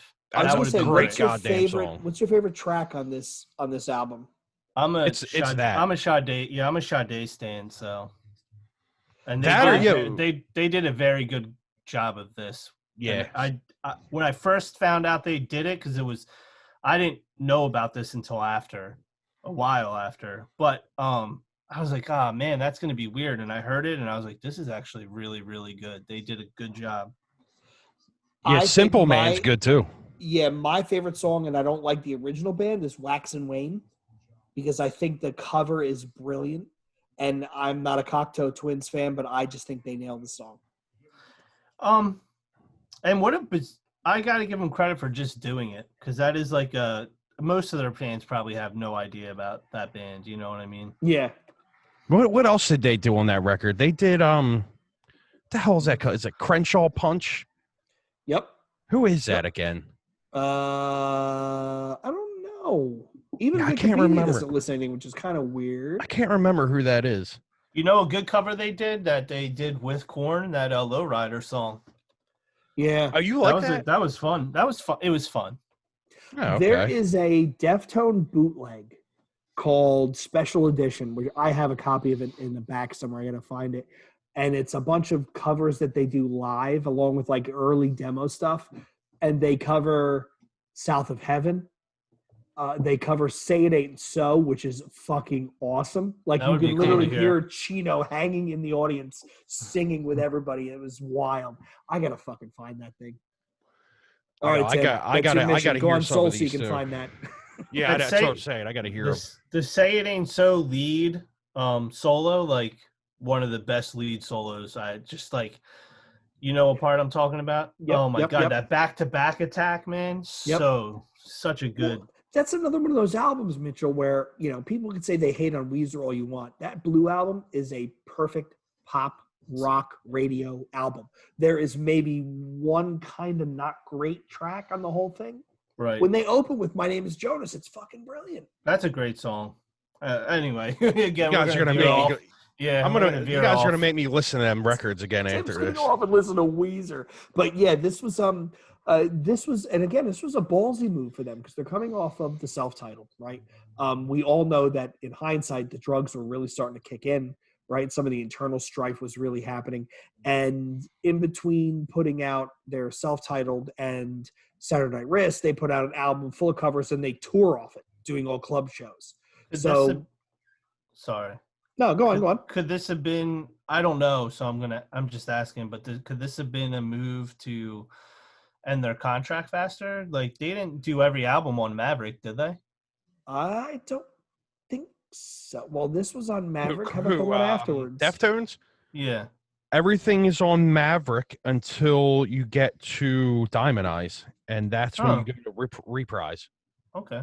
Never mind then. So the next one, you're right, Mitchell. I would have thought that, but Saturday Night Wrist is definitely on Maverick. Okay, so let's go ahead. So October 31st, Halloween, 2006, Saturday Night Wrist. And this, for those listeners that aren't aware, they were heavily into drugs. Band really wasn't getting along at this point. Chino was writing his lyrics, meth out of his mind in a closet at home. And with all that being said, I still think this is a good album. It is. I mean, and we have to go and say that this is the first record that Terry Date doesn't do. Yes. Okay. Yes. Bob Ezrin on this one. And is this the last one with Chi? Yes. Yes. Because he didn't do Diamond Eyes. They have a whole other record with him on it before Diamond Eyes. Yeah, Eros. Yeah. Yep. That I would love to. Eros, yeah. Oh, did they put it out? I thought they. No, it's not out. They shelved it, right? They're going to put out an EP of it. Apparently, is what I've been hearing. But you can hear everything you just said about this record. If you listen to this and didn't know that, like that, it sounds like drugs. Yeah, it sounds like they're not getting along. With that said, Beware is one of my favorite Deftones songs. Me as well. And Cherry Waves. Mm-hmm. Yeah, I'm sorry. As far as openers go in their later catalog, I think Hole in the Earth is brilliant when he leads in with the whoo and screams. I'm like, fuck yeah, I'm in. Let's do it. And that was the lead single, because I remember they put that out first, and I was like, oh, okay, Deftones are back. In my eyes, I was like, oh, like okay, now they're back to me. There's something about this album. I don't think every song is great, but I do think this is the new Deftones. This is where they kind of there you go. They keep going. They stick this. They kind of stick with this for the rest of the career so far. To me, you know, I think this is an extension of White Pony. Honestly, you think so? I believe this is a White Pony extension. Honestly, I think a lot of these songs on this record have a White Pony feel, in my opinion. I mean, I know people probably don't think that. When I listen to the record and you hear songs like Cherry Waves and Beware and stuff like that, and you just get that White Pony vibe, and that's why I think I love this record so much. And I think Beware for me is a great song for them because it's another song where they are each allowed to have their influences, especially Steph and Chino, because they seem to be the two that bump heads the most. But this is a clear, like, my half is like Chino's like, let me take the first half and the second half can be yours, because the second half it's not a blatant Meshuggah ripoff, but it's heavy in that, like, you can tell he's listening to Meshuggah. Yeah, even the way rats. Yep. Yo, Kim Dracula is a top 5 song for them. That's a fucking amazing song. You know what? I think this is a good out. It's a lot of good songs, so I take it back that there's a few I don't like. I just, maybe the way it's laid out, it's not something I can listen to, like, straight through. You know what I mean? Yeah. Well, here's the craziest part. So, because if you listen to the podcast, people know I'm very into this stuff. This went from on the self-titled selling, how many did I say? Like 137 or something like that? Something like that, yeah. It's 167,000. This went down to 76,000 its first week. So that is fucking crazy right there. But also think about the time, right? This is 2006. So this is when Hot Topic Core was huge. Yeah. And at this point, I mean, Napster has been killed off, but you have Kazaa, you have LimeWire, you have SoulSeek starting to show up. BitTorrent makes its show. That is a fucking excellent point, Jay. At this point, the internet and illegal file sharing, right, is starting to really get off the ground, and you don't have to be some fucking IT nerd, right, in a basement with a server. You could be anybody with an AOL dial-up. Yeah, you don't have to go to IRC and send a fucking chat request to get the record. Yeah, right. You remember that shit, Merc? Dude, yep, I remember stealing stuff from people's AOL Instant Messenger. You could browse their file share. Yep. Me and Adam used to do that all the time, man. I don't look on 2006 as a great year for music at all. I think that was like when everyone had their swooshy hair, their tight pants, their white belts, and like that's when emo, put that in quotes, emo became Josie and the Pussycats chord, like very like. But you could take that. That's when Victory Records and all those labels started, like bands like As I Lay Dying put out good records around this time, but then they started getting poppier in a way, like It Dies Today, and this is around the time when all these bands that were heavy or come from our like world started being just like so pop, and I don't just trash. Having like it was trash. A very boy band, like they were really Boys core. Yeah, they were like really shooting for the stars when they shouldn't have been, and I think. But I think that's why an album like this was just like people heard this and they're like, nah, this sounds like drugs. Yeah. Well, You know? I'll tell you what though, Cative Choir is an amazing record. Mm-hmm. Oh God! From It Dies Today. That's a stop it, Jay. I'll slap you through the computer. But at the end of the day, they were still wearing ties and button-up shirts during that. You know what I mean? It was very like they were like 98 degrees of like metalcore. They weren't the poppiest and they weren't the biggest, but they still tried to put on the show and like look at us, you know. Do the swinging kicks and shit and all that stuff. Yeah, and I mean, and this was for me, you know, I talk about it all the time. From 2006 to 2010, I basically bombed out of music. I wasn't checking out bands. I changed careers. I wasn't going to shows. I wasn't on Lamb Goat every day for like 6 hours. So I remember this album coming out and me being like, yeah, you know what? I kind of like it. This isn't bad. And then I just disappeared off into the ether. Did they tour off this? Yeah, they did. I don't even remember. Who did they tour with? They played the Electric. I definitely saw them at the Electric Factory on this tour. Okay. I have no idea who I saw them with. This is back when they were toured. They toured with Dillinger Escape Plan on this. Interesting. You know what? I think I'll have to text my friend because I know I went with and see if we saw Dillinger Escape Plan. Yep. Dillinger opened up the show, and I remember that because their light show gave me a fucking headache. And I was like, all right, I'm going outside till they're done. Because to me, Dillinger is nothing without their first vocalist. Really? That dude's vocals are top 10 in that genre. I love them. I love their records with him. And they played Wish with 9 Inch Nails as that band. So you know, and they did a great job. I think Miss Machine is a great album. It's not the same as Calculating Infinity, but I think Miss Machine's a great album. After that, I completely lost interest. Well, another band, much like Deftones, where every album just sounds different. But in a good way.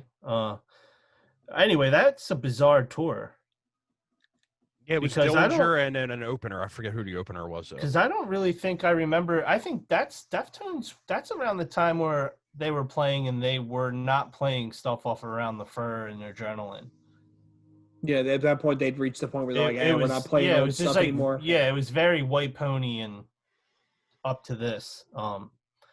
Actually, I don't really remember seeing Adrenaline songs again until they did that Incubus tour a couple years ago. Oh, you know what? I'm sorry. It wasn't. They did tour with Dillinger. It was not for Saturday Night Wrist. I just remembered something. It wasn't for that. This album is when they did Taste of Chaos and Family Values and stuff. This was the whole. This was the whole circuit stuff. Yes, the Used, Senses Foul, stuff like that. That's a fart noise if you didn't hear it because the Used. Did they do? Wait a minute. Did they? Was this the Used? The first record for the Used is very good, but the rest are trash. So here's another Deftones story that goes in with the Used. Last year, I went to go see. I went to Warped Tour in Atlantic City, and Quicksand played. And whatever dumbass person did this put Quicksand on at the same time as the Used, and so no one was there for Quicksand.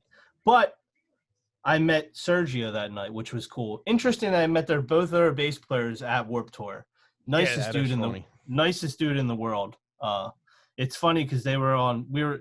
It was like them. They were playing, and Varials was getting ready to set up next to him, and like it was just so bizarre talking to Sergio, who like would have honest conversations. Like people were coming up to him the whole time, and luckily we had a mutual friend, so he was like talking to my mutual friend the whole time. But people were like coming up to him the whole time, and literally would try to have conversations with each person that came up to him, like legit conversations, not just like, oh, thank you so much. Like I was like, dude, how do you do this? You know what I mean? Like you're in Deftones and Quicksand. You could easily be like the dudes in Varials and be dickheads for no reason. You know what I mean? But you're like a humble dude. It was just weird seeing this humble dude in bands. Dickheads? Yes. Are those guys dickheads, Mitchell? I think so. Who, Varials? Yeah. I heard so much bad stuff about that band. See, I honestly did not check out any of their shit until the guy from Boundaries covered a tour because I'm a big Boundaries fan. I watched those videos and he was awesome. He killed it. He can fucking. I asked him when Tim interviewed him. Like my first question was, "Dude, do you gargle a fucking cheese grater? Because your vocals are fucking vicious." I personally think Boundaries should be in the spot that Burials is in. Yes, 100%. 100%. Yeah, that new record's going to be great. It's going to be a fucking monster. It was just it was just interesting to see here's the dude your band's ripoff of being the nicest dude, and here's you being complete dickheads to the people trying to talk to you. You know what I mean? Like, right. It was just weird. That's crazy shit. To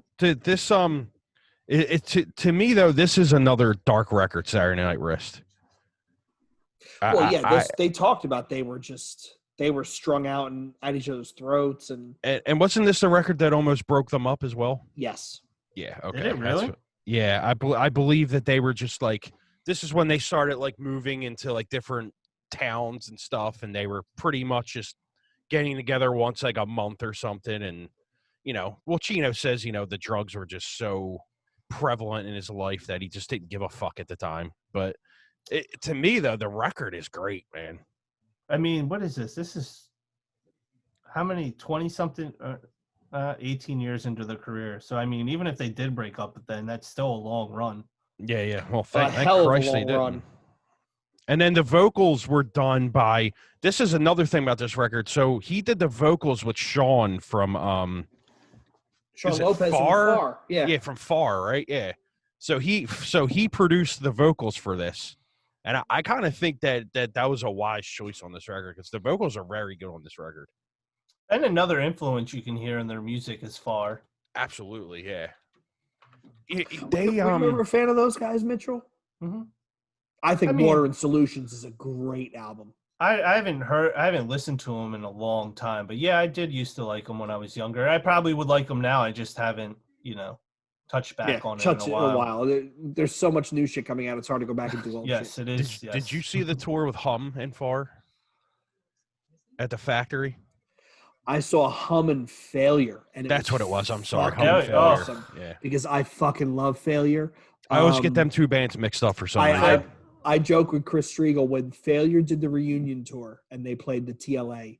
There must have been a lot of dust in the air because my eyes just started tearing. But they opened up with another Space song, and I literally got chills. Fantastic Planet is a perfect album. I sometimes forget their songs, Failure songs, but when they come on shuffle, I'm always like, dude, this song is incredible. And I go to look and I'm like, God damn, it gets me every time. I'm like, Failure is so much better than they get credit for. Yes. Absolutely. Yep. So should we? Mm-hmm. Oh, that new record's incredible. Dude, what 30 years after, or what was it, 20-something years after the record? And they put out a fucking banger? Yeah. And this is what I'll say for the next Deftones album, so it's good. Okay, I know that this album's not released, but I want to get into Eros real quick. The one song that they put out on YouTube, I forget exactly what it's called. I think it's called Smile. Have you heard it? Yeah, but I heard it when I didn't think they put it out. I thought it was like didn't something get leaked? I don't know if I heard that. I heard a leak of some songs. Yeah, apparently it was leaked, but then Chino went out and said that they released it for Chi or something. Like they wanted people to get like at least a little taste of it or something. I remember it was dark.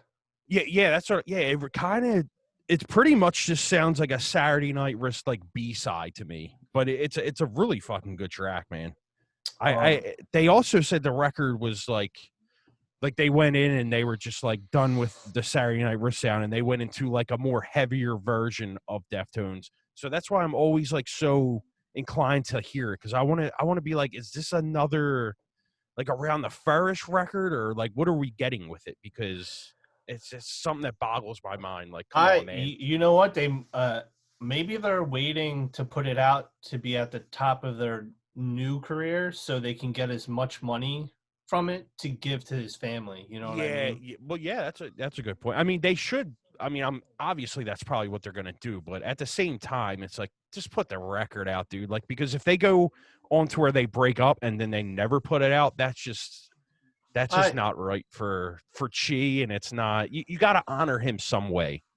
I don't know if they'll ever break up because now with this next record, we're entering a time where now they're the Rolling Stones when we were in the 90s. Yeah. You know, they're 30 years into their career and they're putting out one of the best records where bands like the Rolling Stones and the Who, when we were in the 90s, were putting out some shitty records. You know Oh what I my mean? God, yeah. Steel Wheels. But now 2010, we're getting a Deftones record that is the same. You know what I'm saying? Trying to compare, like they should be they are the Rolling Stones and the Who of our generation, and they're putting out an album that is, to me, better than their biggest album. Wow. And not many bands can say that. I don't know if you wanted to go into Diamond Eyes just yet, but yeah. Let's do it. Yeah. It's fine. Yeah, no. I just wanted to get in Eros for 1 second and just say that I'm just very anticipating what it's going to sound like. And yeah, no, I agree. I went back and dove through this album, which I hadn't heard in probably 5-6 years, and you talking about Diamond Eyes? Yeah, Diamond Eyes. Okay. I forgot how enjoyable it was. Not only that, like there was difference.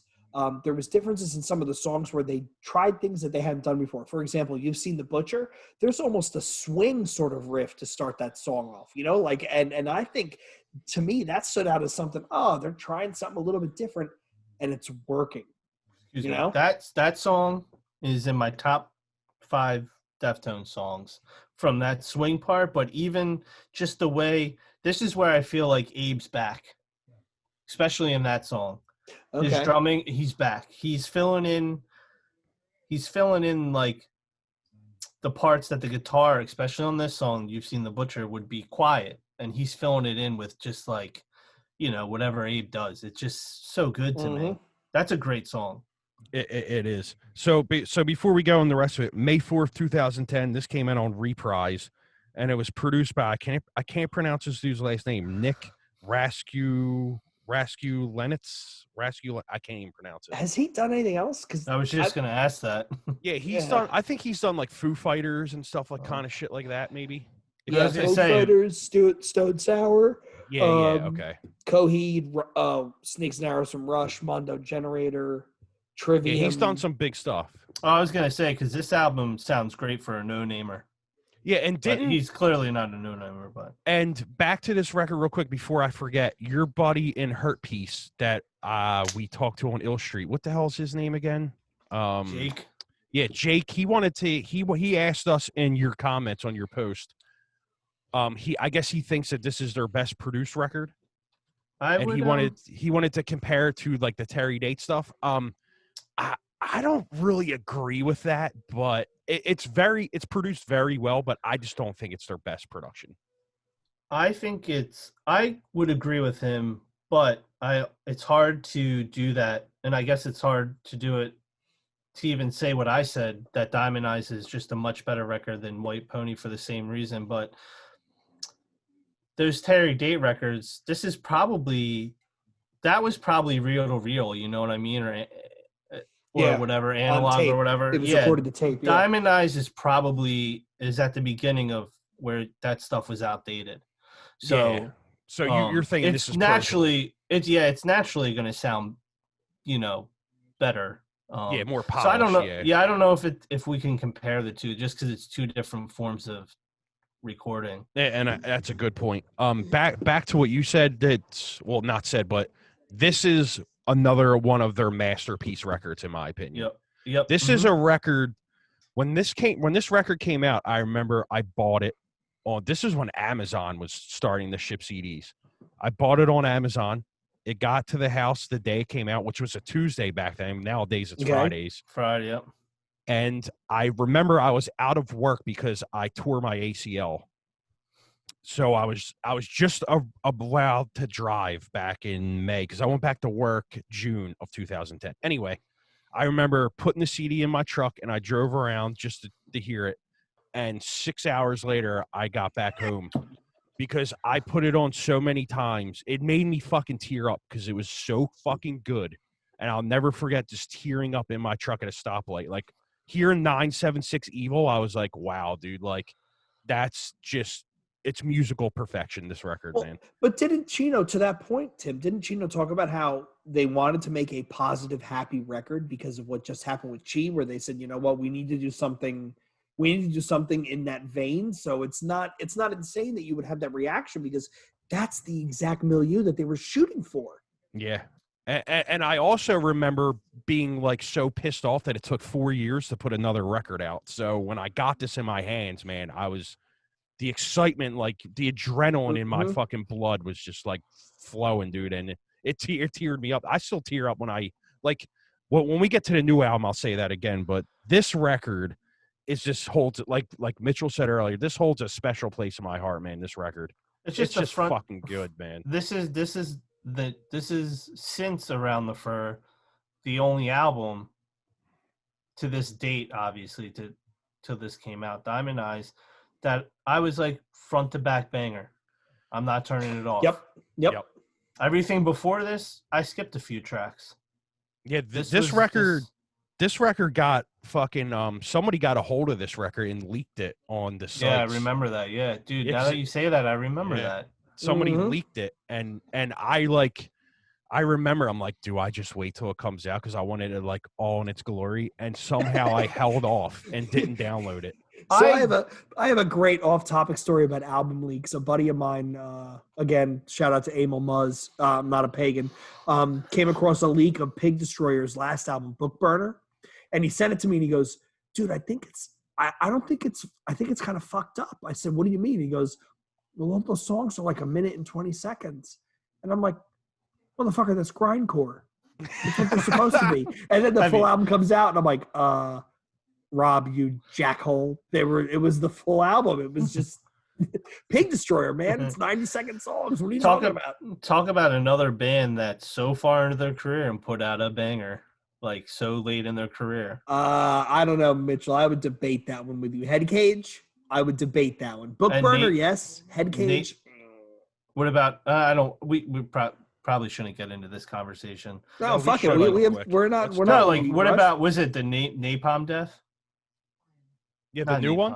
Yeah, that one's a banger. The new one is fucking amazing. I know some people hate it. Oh, no, it's amazing. If they hate it, think about it.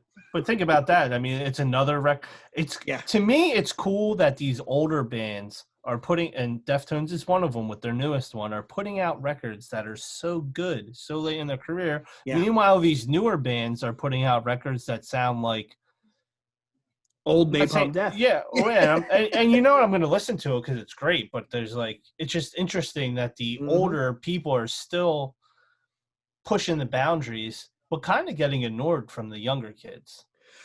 To me, and I know this is like cliche to say this, but Meshuggah is that band where every time they put out an album, everybody else just basically stops and goes, "Oh, fuck, damn it!" Right? Yeah. You think they went from, Destroy, Erase, Improve to Chaosphere, which was all polyrhythms, to Nothing, which was all drop tuning and 8 strings, to Catch 22, which they did all computer drums, and then it was Obzen, which was just, Thomas Hake will say, I had to relearn how to double bass drum to play Bleed, to what was the one after that?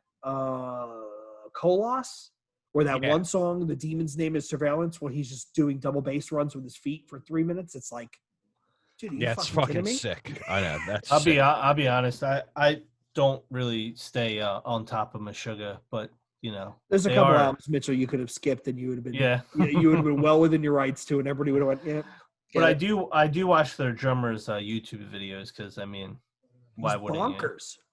You? Him and the dude from Tool, I watch a lot of their drumming videos.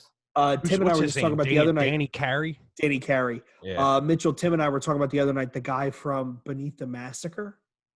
He did a playthrough for one of their newest songs on the newest album, where he is gravity blasting, and I literally stopped and I was like, "What? How? This guy can't be human! Like he can't. Like his hand is going so fast." I'm like. And then he's moving. It's not like it's like, what some of those bands, they get in the groove where it's like, okay, I'm going to blast. China, blast. He was all over the place. And I was like, what the fuck am I watching? Like, how much mess? I should check it out. I got to check it out. He's a sick fuck. I'm really into drum videos right now. Absolutely. I get in wormholes of that shit, man. I was just watching the dude from Sepultura, doing a Slipknot drum playthrough, and it was like so good. I think it was for that Wait and Bleed song. Another band I'm not that into, Slipknot, so sorry if I don't know the song, but it's one of the older songs. But he killed it. He's another drummer, Joey Jordison, Mitchell, the original Slipknot drummer, right? Good. Like the guy's got chops. I mean, he tried to play for Ministry, and they heckled him to the point where he had to leave the tour. But because Al Jurgensen's just an asshole, and it's pretty funny. But another guy where you would never, because there's like 9 dudes in the band and they're all wearing fucking masks, you kind of lose some of the musicianship, not realizing that these motherfuckers can actually play. I was talking about that earlier today. I might not be the biggest fan, but I do recognize like they're all really like the ones that play like Jim Root. He's a good guitar player. Oh, he's a really monster. Good guitar player. But they played me songs today that were not normal Slipknot songs that I'm used to hearing. They were just like slower, just like heavy, vibed out songs that I was like, I could listen to this Slipknot. I think it's it's the newer 3. stuff, Mitchell. Was it the I don't newer know. stuff? I think they said it was like something 3. Volume 3, the subliminal verses. Yeah. But I was into that. I was like, this is really good. I'm surprised. So I'm probably gonna check it out tonight when I go to sleep. Speaking of subliminal, we're doing that soon. Yeah, we're doing that deep dive with Adam from Orthodox and Matt from Boundaries. I got my notes here, man. Tim, this has been a tough listen for me. It's been a tough listen. Yeah, you're right. But I mean, there's some gems in there. Moving along, what did we leave off on? We just did Diamond Eyes, right? So Diamond Eyes, this is where they won 8-string, right? I'm pretty sure they won 8-string on this record. How many more strings do you need? yeah, they definitely did on this record. It's definitely 8-string. Yo, I'll tell you what, though, I don't remember if I said it, but 976 Evil, man, that song is. Yeah. There's just something about that song. Every time I hear it, it just gives me chills. This album was a band who kind of took a step away for a bit and came roaring back. And they put out an album where there's 11 tracks on this album. And I guarantee you, off the top of my head, I think I love 9 of them. So, this is a great summer driving record as well. Yeah. That's what's great about Deftones in general. They're just a good driving record band. Like you can put on any record and just drive.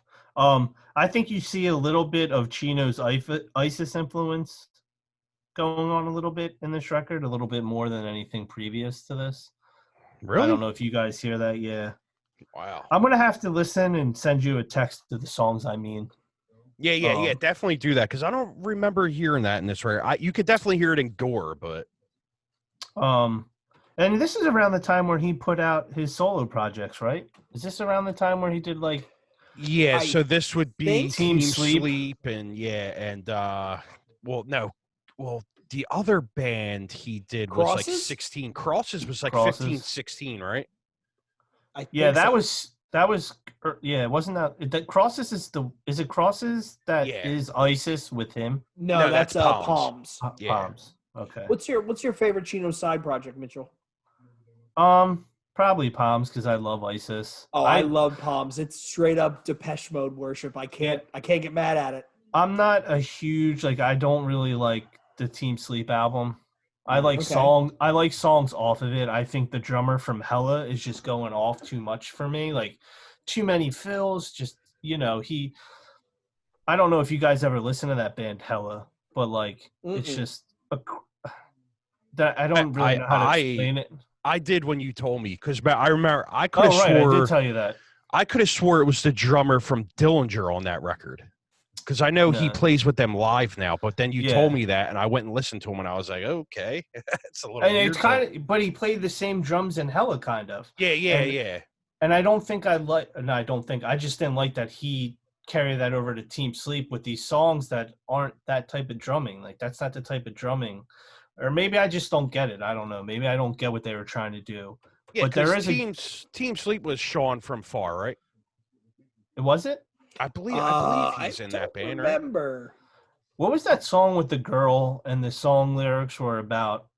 I guess she killed someone and got sent to the gallows. Oh, that's a good song. Is it Our Ride to the Rectory? Yes, I think so. Yeah. That's a great song. It is. I was just telling Tim the other night, Mitchell, when I think of Chino's side stuff, he did a song for The Raid Redemption, which is a South Korean action adventure movie.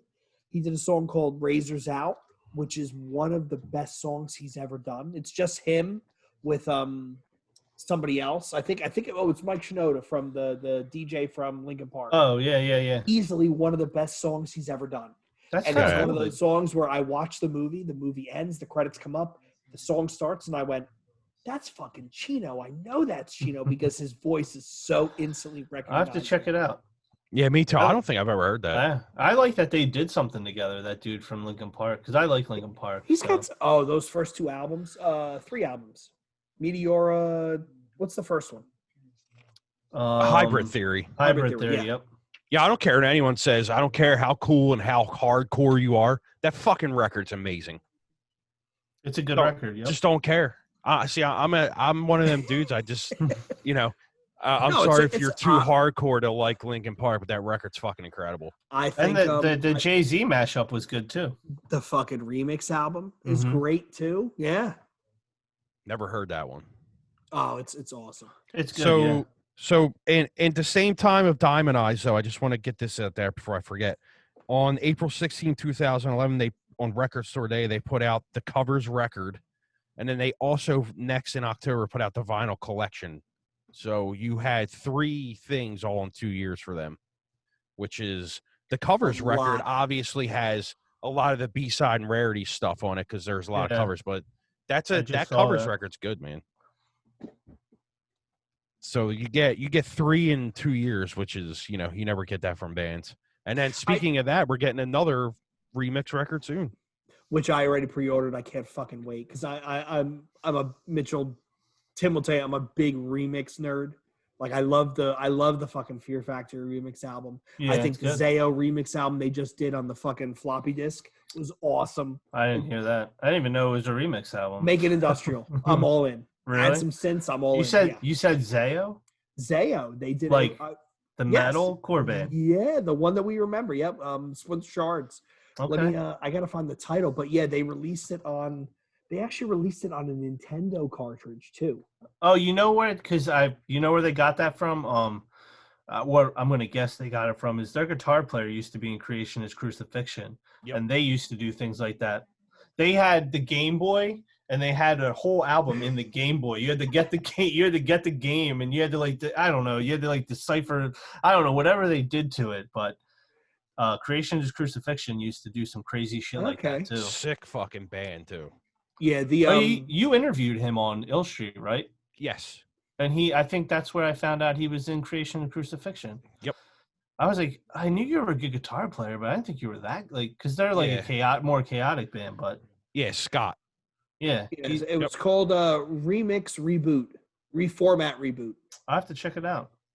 I am a big stickler. I'm a big fan of industrial remixes, and they fucking nailed it.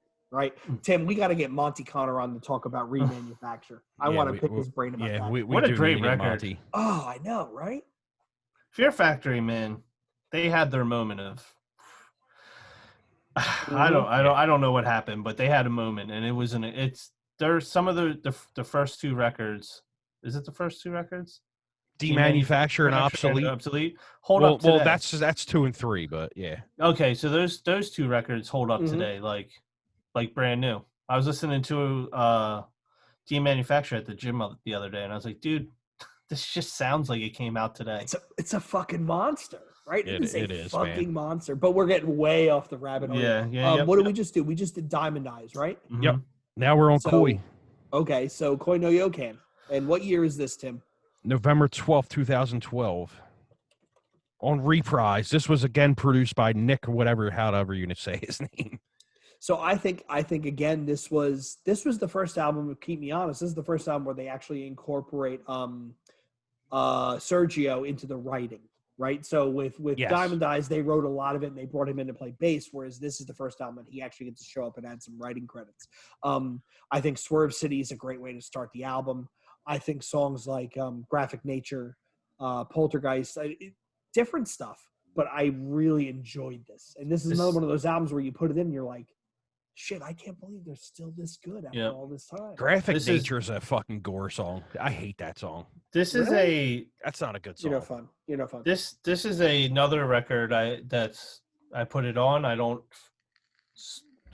skip a track. It's another, and again, like that's crazy because it's so far in their career, and it's just like I don't know. When I first heard it, I was like, dude, it doesn't even sound like Deftones, but it sounds like Deftones. Like I don't know. It didn't sound like classic Deftones to what we knew at the time, but you knew it was them because they all did, they did their thing that you'd recognize, but they just somehow made it sound unique. I know a lot of people don't like this album, but I also don't think they really listened to it. I just think they're like, how could you not like this, Mitchell? I mean, it's kind of the same thing as Diamond Eyes, right? Like, I put those two as like a pair. I honestly haven't seen much love for Diamond Eyes until recently, and I was actually surprised how many people agreed with my status today, because I thought I was going to get a lot of hate about saying that was better than White Pony. So maybe this record will have its time to shine eventually. Oh, dude. On Koi, man, that song Entombed. Oh, my God. Yep. Jesus Christ, it's so good. Yeah, this whole Poltergeist, Leathers. Oh, man, dude. Bangers, dude. I went back this week. I had a slower week, so I had all this playing out in the background. And when I would get up and get away from my desk, no sooner would I get away from my desk, I'd hear a riff and I'd go, man, that was really good. Dude, what album was that from? And I'd come running back, and 9 times out of 10, it was either Diamond Eyes or it was Koi no Yoken. Fucking Gauze, Goon Squad. There's so many. If it wasn't for Graphic Nature is not a terrible song. It just reminds me of a Gore song, but other than that song, this record is another bang. It's another perfection record. One song out of the whole record you're saying you don't like? That's, you know what I mean? That's still... Yeah. It's not that I don't like it. It's a skippable song, though. Graphic Nature. It's a Gore song to me. Let me ask you this, Tim. What is your least favorite Deftones song? My least favorite Deftones song? Favorite. Half a Gore is my least favorite Deftones song. Yeah, I think I'd rather listen to Back to School on repeat than anything on Gore. I can't wait to get into that record, actually. Let's go through Koi, because we're going to talk about Gore for a while here. So 65,000 its first week. Really? Yeah. Wow. I guess this is when they started making their comeback, though. Yeah, I was surprised how quickly it came out after Diamond Eyes, because they usually take fucking 4 years. But this, what did we get? 2 years and it came out, which is very surprising. This is also the record she died on, and then also the record won Album of the Year for Revolver, which I don't know if that's even like a big thing, but I mean, still kind of cool. It's exactly. It's still, for their what is this, their 7th record? Mm-hmm. What, they have 9 albums? Yes, 7. Yeah. I mean, your 7th record and you're getting Album of the Year. I mean, that's a fucking good accomplishment if you ask me, dude. I mean, other than that, I don't understand really what the whole Koi thing is. I guess it's like a Japanese thing. Yeah, I had no idea. Either way, it's a banger record, man. I remember, I forget what. They did Swerve City. They released that on SoundCloud. I remember, and I was like, okay. I was like, all right, okay. I get. It sounds different, but it still sounds like Deftones. I think it was the first time I heard a single, and I got super excited for a Deftones record in a while. You know what I mean? Mm-hmm. Off of a single, of course. Yeah, definitely. I heard the single. I was like, this has to be good. If this is their single, the rest of the album has to be good, and it is. It's great. All right, so let's get into Gore.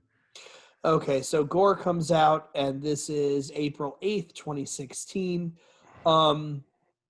Different producer again. You got Matt Hyde on this one. I don't think it's that bad. What? So hold on. Let's go in a row here. Mitchell, let's hear it. It's on my screen. You're first, so let's go. You.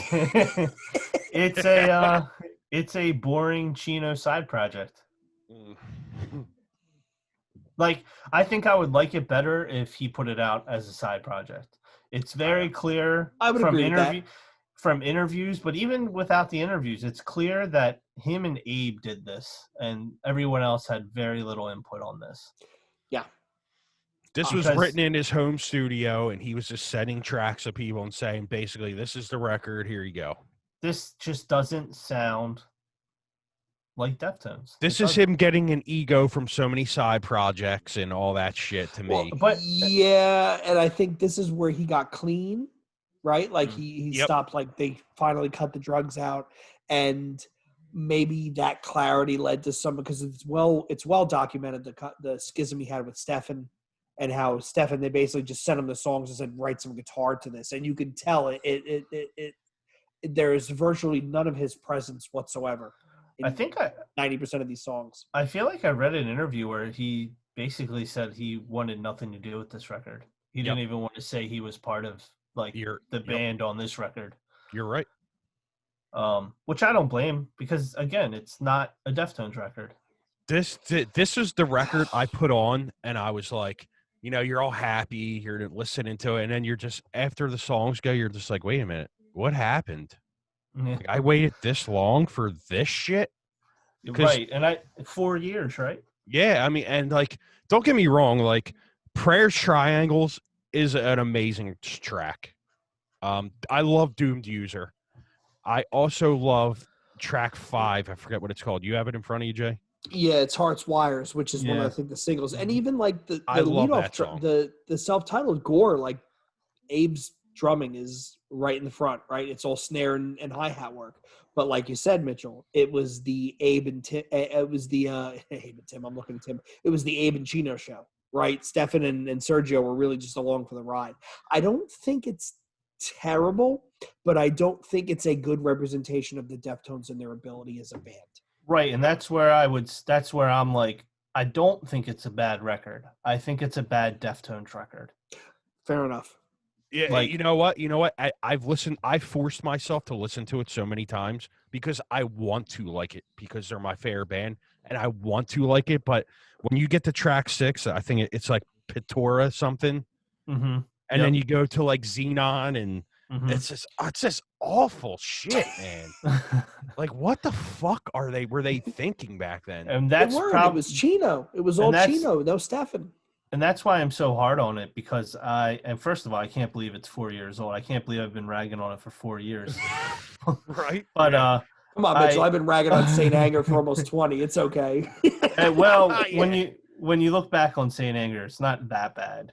It is bad, but not that bad. Yeah, I don't think the snare is that bad in that record. I hate to give you that credit, but you're right. I mean, you go back and some of the songs, there's some good riffs and some good composition. It's just, I want to punch Lars Ulrich in the face. Whenever someone of notoriety of a band dies, my first thought is, Eddie Van Halen passed away. My first thought is, why wasn't it Lars? I like Lars. I don't think he's a great drummer, but I think he is good for Metallica, because I watched a Dave Lombardi video with him playing, and of course with Metallica, and of course it's going to be good because it's Dave Lombardi. But at the same time, I was like, he's a little too good for this. Right. It's like when they were going to try out Les Claypool for Cliff Burton's spot. And they were like, this guy's entirely too talented. Yeah, Primus is the fucking worst band ever. I don't want to talk about this, Tim. We're going to move along because I'm going to lean through the screen and choke you out. I disagree. They have, especially Frizzle Fry and Pork Soda and Caesar cheese. Fuck yeah, Mitchell. We can nerd out about Primus. Yeah. You know what? I'll sign off. You guys can do a Primus fucking deep.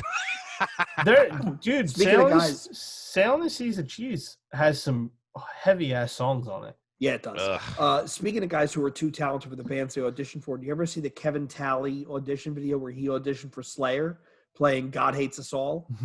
Yo, Mitchell, you got to check this out. He is literally beating the fuck out of these drums to the point where you're watching this guy play and you're going, oh, he's too talented for them. Too talented. He's too good for them. He was the best Suffocation drummer. Misery Index, Dying Fetus. He's put in some good fucking work, dude. You can't be in Slayer when you come from those bands. You'd get bored. Yeah. But back to the Deftones thing. I just also think it was a bigger disappointment for me because you had 2 albums before it that were really, in my opinion, really, really good. And so I was like, even if Gore, in my feelings were maybe Gore's not going to be good, or great, but it's going to have some good songs. And then this came out, and I was like, how do you have 2 albums before this that are, in my eyes, perfect, and then you do this? Yeah, why did you do that to me? You're thinking that, why? And then the follow-up sounds like it should have came out instead of Gore. So let's go right into that, right? So let's go into the newest Deftones album, coming out on September 25th of 2020, Ohms. Let me ask you this, Mitchell, because I asked Tim this earlier in the week. Would Ohms have been as good as it is if they didn't release Gore as the previous album? God damn, it's such a good question. That is a good question, and I think it would. Yeah, I mean, because Ohms to me is not a great record yet. It's a good record. It has potential for me to think it's a great record. So I do think if it came out instead of Gore, I would still feel the same way. But you're probably right. I probably think it is a lot like certain songs are better than they really are because they are. It is better than Gore. Mm-hmm, mm-hmm. But Headless, I think, is an incredible song. Oh yeah, I think there's a lot of really great tracks on this album. I really do. Mm-hmm. No, I think it's a good record. I think it's one of their best. I don't understand how you can put out 2 albums that are amazing, and then you put out Gore that's whatever, and then you put this album that's really good out again. Like, I just why not just wait? Just don't put out a record. Wait. Do you think it's because they went back to Terry Date? You think that had something to do with it? Maybe. Absolutely. I mean, at this point, Terry Date knows them. He's intimately familiar with what they're looking for a sound. I kind of think Stefan was basically like, listen, we're not putting out that shit show again. we're going in and we're basing this around my riffs. And then he goes to 9-string, which I don't understand. Why do you need 9 strings? You don't even really play that much of it. What is it, a new string for each album? Yeah, somebody on his Instagram was like, bro, so next record, what is it, 10 strings? And he's like, nah. He's like, this is the last string, I promise. And it's like, you don't even really play on it. Why do you need 9 strings? And I get he's endorsed by LTD or whatever, and he's getting, all that stuff on the sides. But I understand that, but you don't need 9 strings. Maybe that's the beauty of just being in a band that's a career band, and you have guitar companies that will literally do anything for you. You're just kind of like, dude, he probably got really high and was just like, dude, I want 8 strings. Don't know why. I want them. And he hit up the company, and they're like, we already made this for you, dude. We knew you were going to do this. Did you ever see Stefan on the Smoke Box? Yeah, with the dude from Cypress Hill. You fucking see how stoned he is, and he has the constant smirk smile on his face. I love that shit. It's fucking hilarious, man. Go ahead. I was just gonna say real quick. I think also the disappointment that was Gore probably lit a fire under Chino's ass too, because he probably thought like, all right, I'm gonna put this out even though he doesn't like it. It's gonna do good because it's me, and it might, I don't know, but maybe it didn't do as good as he thought, and maybe it did as good as like I said, like, oh, this is a good Chino's side, like, solo record, and then he was like, all right, well, the next album I have to go even harder, like my riffs have to be even better, like the way I sing has to be better, like my delivery has to be better. You know how people always say I don't listen, like take football for example. You know how football players always say I don't listen to the media and I don't read into what they say about me. They absolutely do, and you have to know Chino was reading reviews and seeing how many people were disappointed in Gore, and then you go back and you have, because they said in the interview they went back to Sacramento. It was Abe, Stefan, and Chino in their old practice spot. Because I wanted to say that too. There's another podcast called Song Exploder, and it's where a band will explain about a song on their new record or whatever. And Chino just did Ohms. So go and listen to that. And the people listening, go check that out. It's really good. But he explains on there today. I listened to it right before this. They went back to Sacramento into their old practice spot where they wrote Adrenaline and they wrote Around the Fur and stuff. So being that, that he was listening to what people were saying. So he kind of basically was like, let's go back to the roots. Let's go in there and write this record. Because he even says on there, they went into the practice spot. They haven't been in there in 10 years. And Cheese bass equipment was still fucking set up. Like, it was still sitting in the corner. And they were just like hit hard. Yeah, and they were just like, holy shit, like, okay. And basically, like, when Sergio came in, they put his stuff in there, but they left Cheese stuff there as like a memento, you know what I mean? Mm-hmm. So I kind of feel like this record is basically them looking and going like, all right, we gotta come back to the forefront, and we gotta make our fans happy again. Because not many people were happy with that with Gore. So well, and in case Chino, you do listen to this, it says something that as long as a career that at this point, 32 years long career, they were like 88, right? Jesus, yeah. That they only put out one record that got backlash. Yeah. One. Yeah, that does say something, right? Name another band that's done that. Slayer. No, Slayer gets shit on for a lot of their catalog. I don't think they. Pantera, but not nearly 30 years. Reinventing the Steel is widely regarded as hot garbage. That's a great record. I like it, but it's not fucking. And it's a record. It's a record that came out so late in their career that you would expect it to be bad anyway for another band. You're just like I said earlier, like the Who or the Rolling Stones. They put out a record now. You're not expecting it to be amazing. Mm-hmm. So I think that says a lot too. Like, we can dislike Gore all we want, but the fact of the matter is that's 1 out of 9 albums. That's just not even a bad record. It's just not nearly as good as the rest. It's not as good as what you expect from them. Yeah. And that says a lot about a band, because I'm never going to be in a band that does something like that. Right. Yeah. Hey, you never know. We could have you on the show, Mitchell, in like 30 years, and you'll like. Yeah. Okay. Right. We're still podcasting in 30 years. God damn. Most bands, even bands we really like that are active in career bands, can't even say that they only have one album that was regarded as bad to like most people. Yeah. I know a band that every record is bad. AC/DC. Mm-hmm. Come on, man. Fucking terrible. Come on. I will not accept that. There are some That's good songs terrible. that AC/DC has made. God, they're awful. Then they have one song because every song sounds the same. Exactly. Every song is the same riff. Song. You know, the one guy made the joke. Malcolm Young said, you know, people make fun of us and say we've made the same album 11 times. That's such bullshit. We've made the same album 13 times. Yeah. Well, you know I'm sorry. Who made who? You Shook Me All Night Long. Hell's Bells. Thunderstruck. They have a couple of really good songs. Honestly, Garbage. you could put the music on and I could sing all the same lyrics and it would sound the same. Yeah, exactly. They just every song sounds. But again, they're a band that they have such like their success. Who gives a shit what I think? You know what I mean? Yeah, right. Yeah. So let's go. I want to go through the track listing of this record. We don't have to do a full breakdown of it, but I do want to go through the track listing real quick for Ohms. So also, I want to get into this first too. So Ohms came out on that Friday, and I remember driving home from work, and I got a text from Mitchell asking if I heard the song yet, and I said, no, I can't wait till tomorrow. And then I get graced with the single in my phone, and I was fucking blown away. That song, it was just like, they're back. They're fucking back. Dude, that whole night, man, I just walking around my house doing laundry with a smile on my face. My girlfriend's like, the fuck are you doing? I'm just like, you didn't hear that new Deftones track? And she's like, hey, it comes out tomorrow. And I was like, no, it comes out right now, and I send it to you.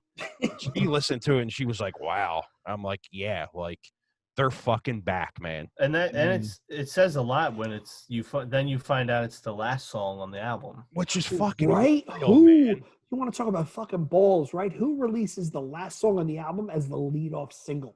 And then the second single's the first track, which is even crazier. Which that second single, Genesis, is fucking incredible. Mm-hmm. Which I'm going to be honest with you, whenever a band releases their lead-off single, it's the first track of the album, I kind of get a little nervous. Yeah. Right? Because typically, I mean, I have a good buddy who swears the best way to tell if a band's album is going to be good is when you first buy it or you first listen to it, go directly to track 2.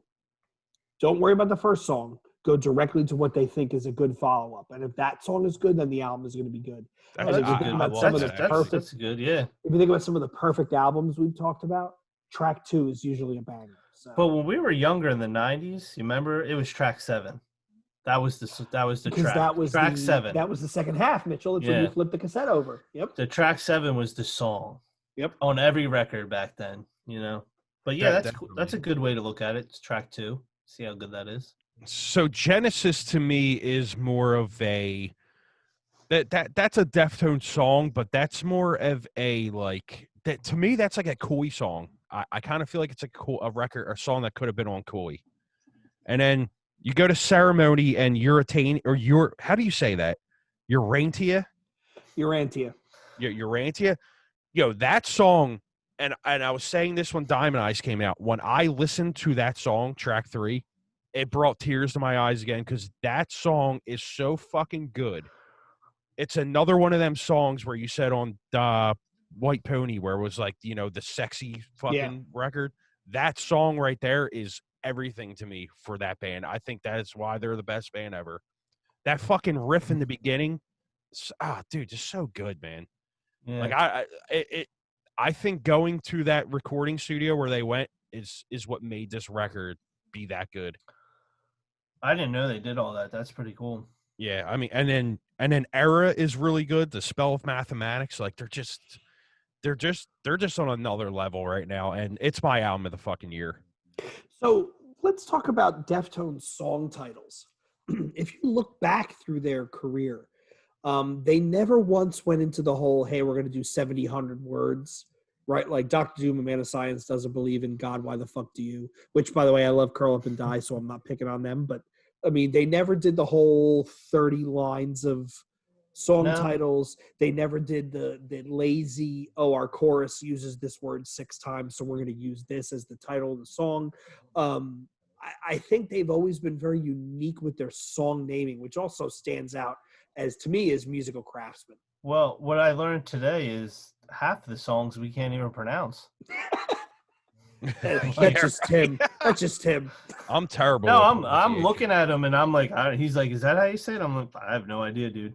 Like track 6, is it how do you say that? Pombaji? Yeah, exactly. Yeah, Pombaji. Yeah. I don't fucking know how to say this shit. I'm better with here's a riff from the song that you know what I mean? I'm better with humming a riff instead of saying me as well, man.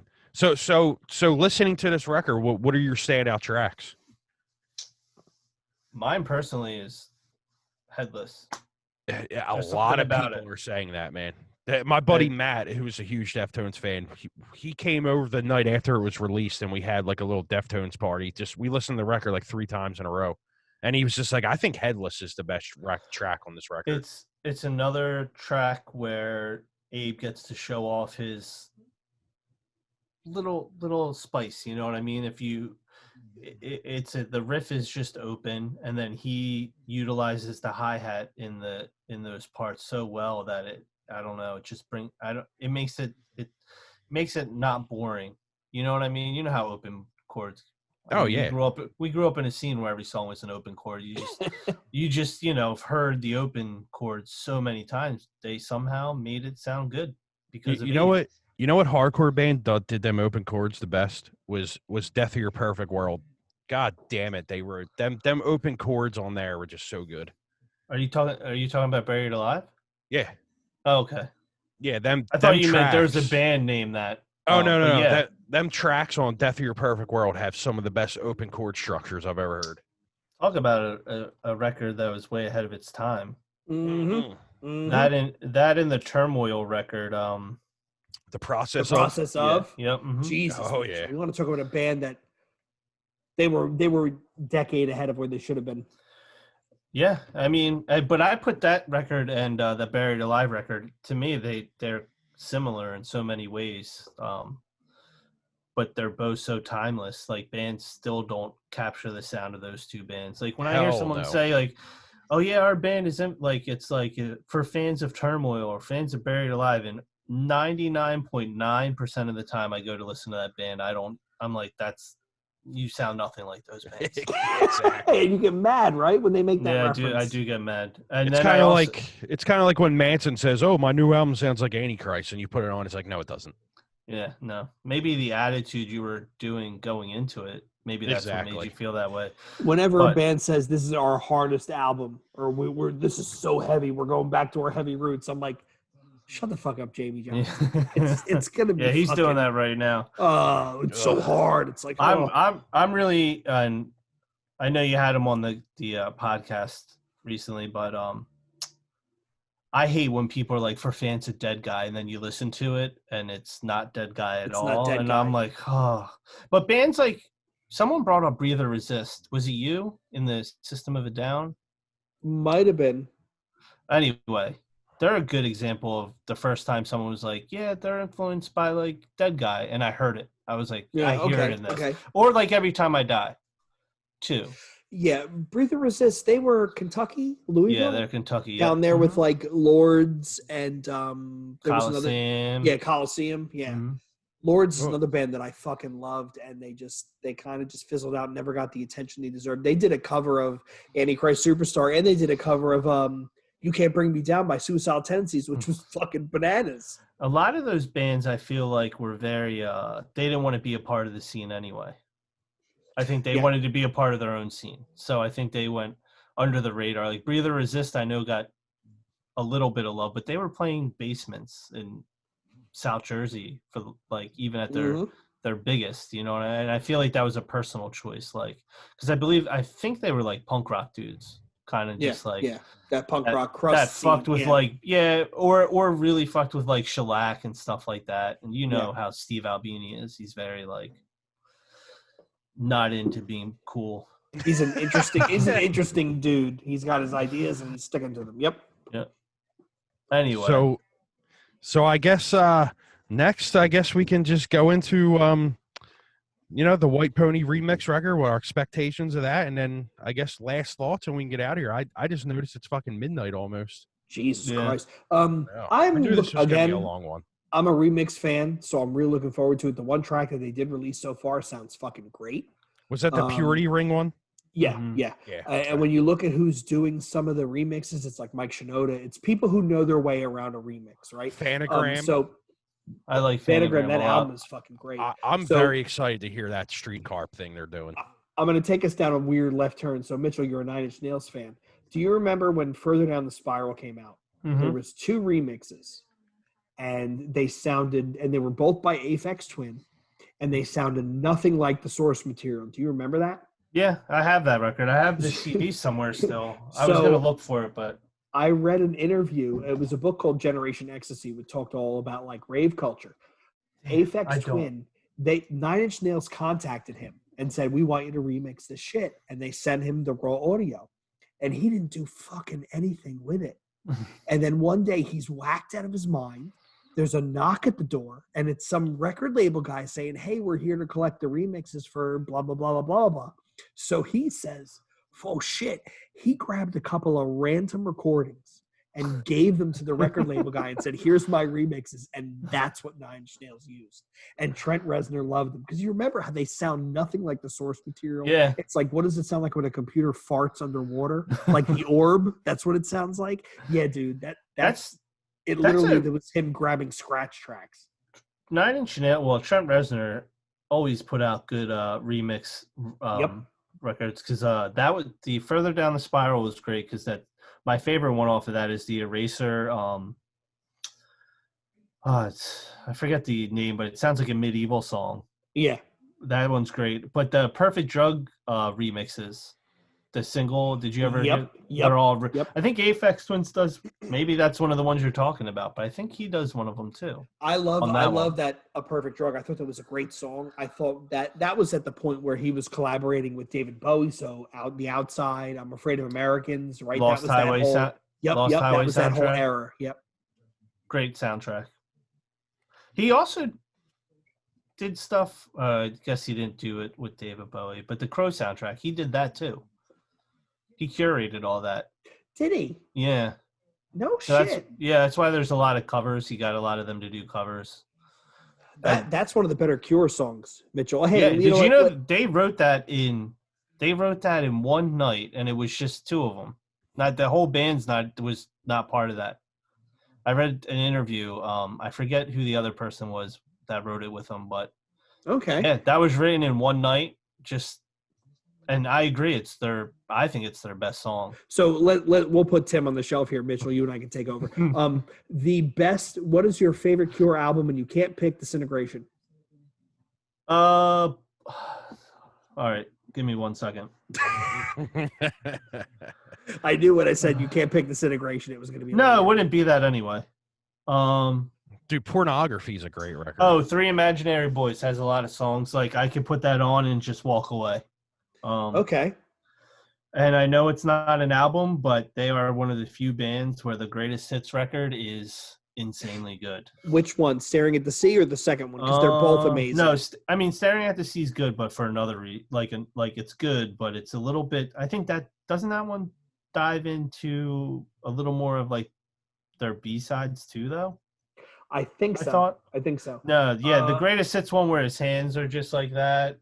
Yeah, no, that's the greatest hits. That's a legit greatest hits album. Yeah, it's just called Greatest Hits, but that's I know obviously it's not an album, but I mean that's literally every song on that Greatest Hits is amazing. Oh, it's amazing. For me, my favorite album of theirs is oddly Wild Mood Swings, because I think those songs legitimately match the title, where they go from happy to miserable to kind of okay to slit your own wrist to I want to sing and scream and dance. That, and I honestly, well, I'm going to be crazy here. The Ross Robinson record, the self-titled, is so miserable and depressing. Hate that record. That first song where he starts off with I Can't Find Myself and he's like moaning into the microphone. Dude, I want to kill myself, and I'm a pretty happy guy. I think he nails that. You're I guess you just like sad songs. If I'm going to listen to music to get me in the mood, to get a good cry out, it's going to be The Cure. It's going to be Head on the Door. It's going to be Pornography. It's going to be Kiss, Kiss, Kiss. Or Kiss Me, Kiss Me, Kiss Me. Boys Don't Cry, which I think is, if I ever did a fucking slam band, the first song I'm covering, Boys Don't Cry. So my old band, David's Burning, we actually covered Jumping Someone Else's Train. No shit. Yeah, but no one got it at the time. I mean, I'm not even sure many people would get it now, but I love that song. That's a great song. It's a great song. They're probably the only band that could have the most depressing music, or the most happy music with the most depressing lyrics. Yes. Like you're singing, like actually, you know what's a good one too? Outcast, Hey Ya, happiest song ever, right? Mm-hmm. Read Andre 3000's lyrics. I have never read those lyrics. They are depressing. Okay. They are so sad. And like and like you just don't get, you're like singing these depressing lyrics over the happiest song.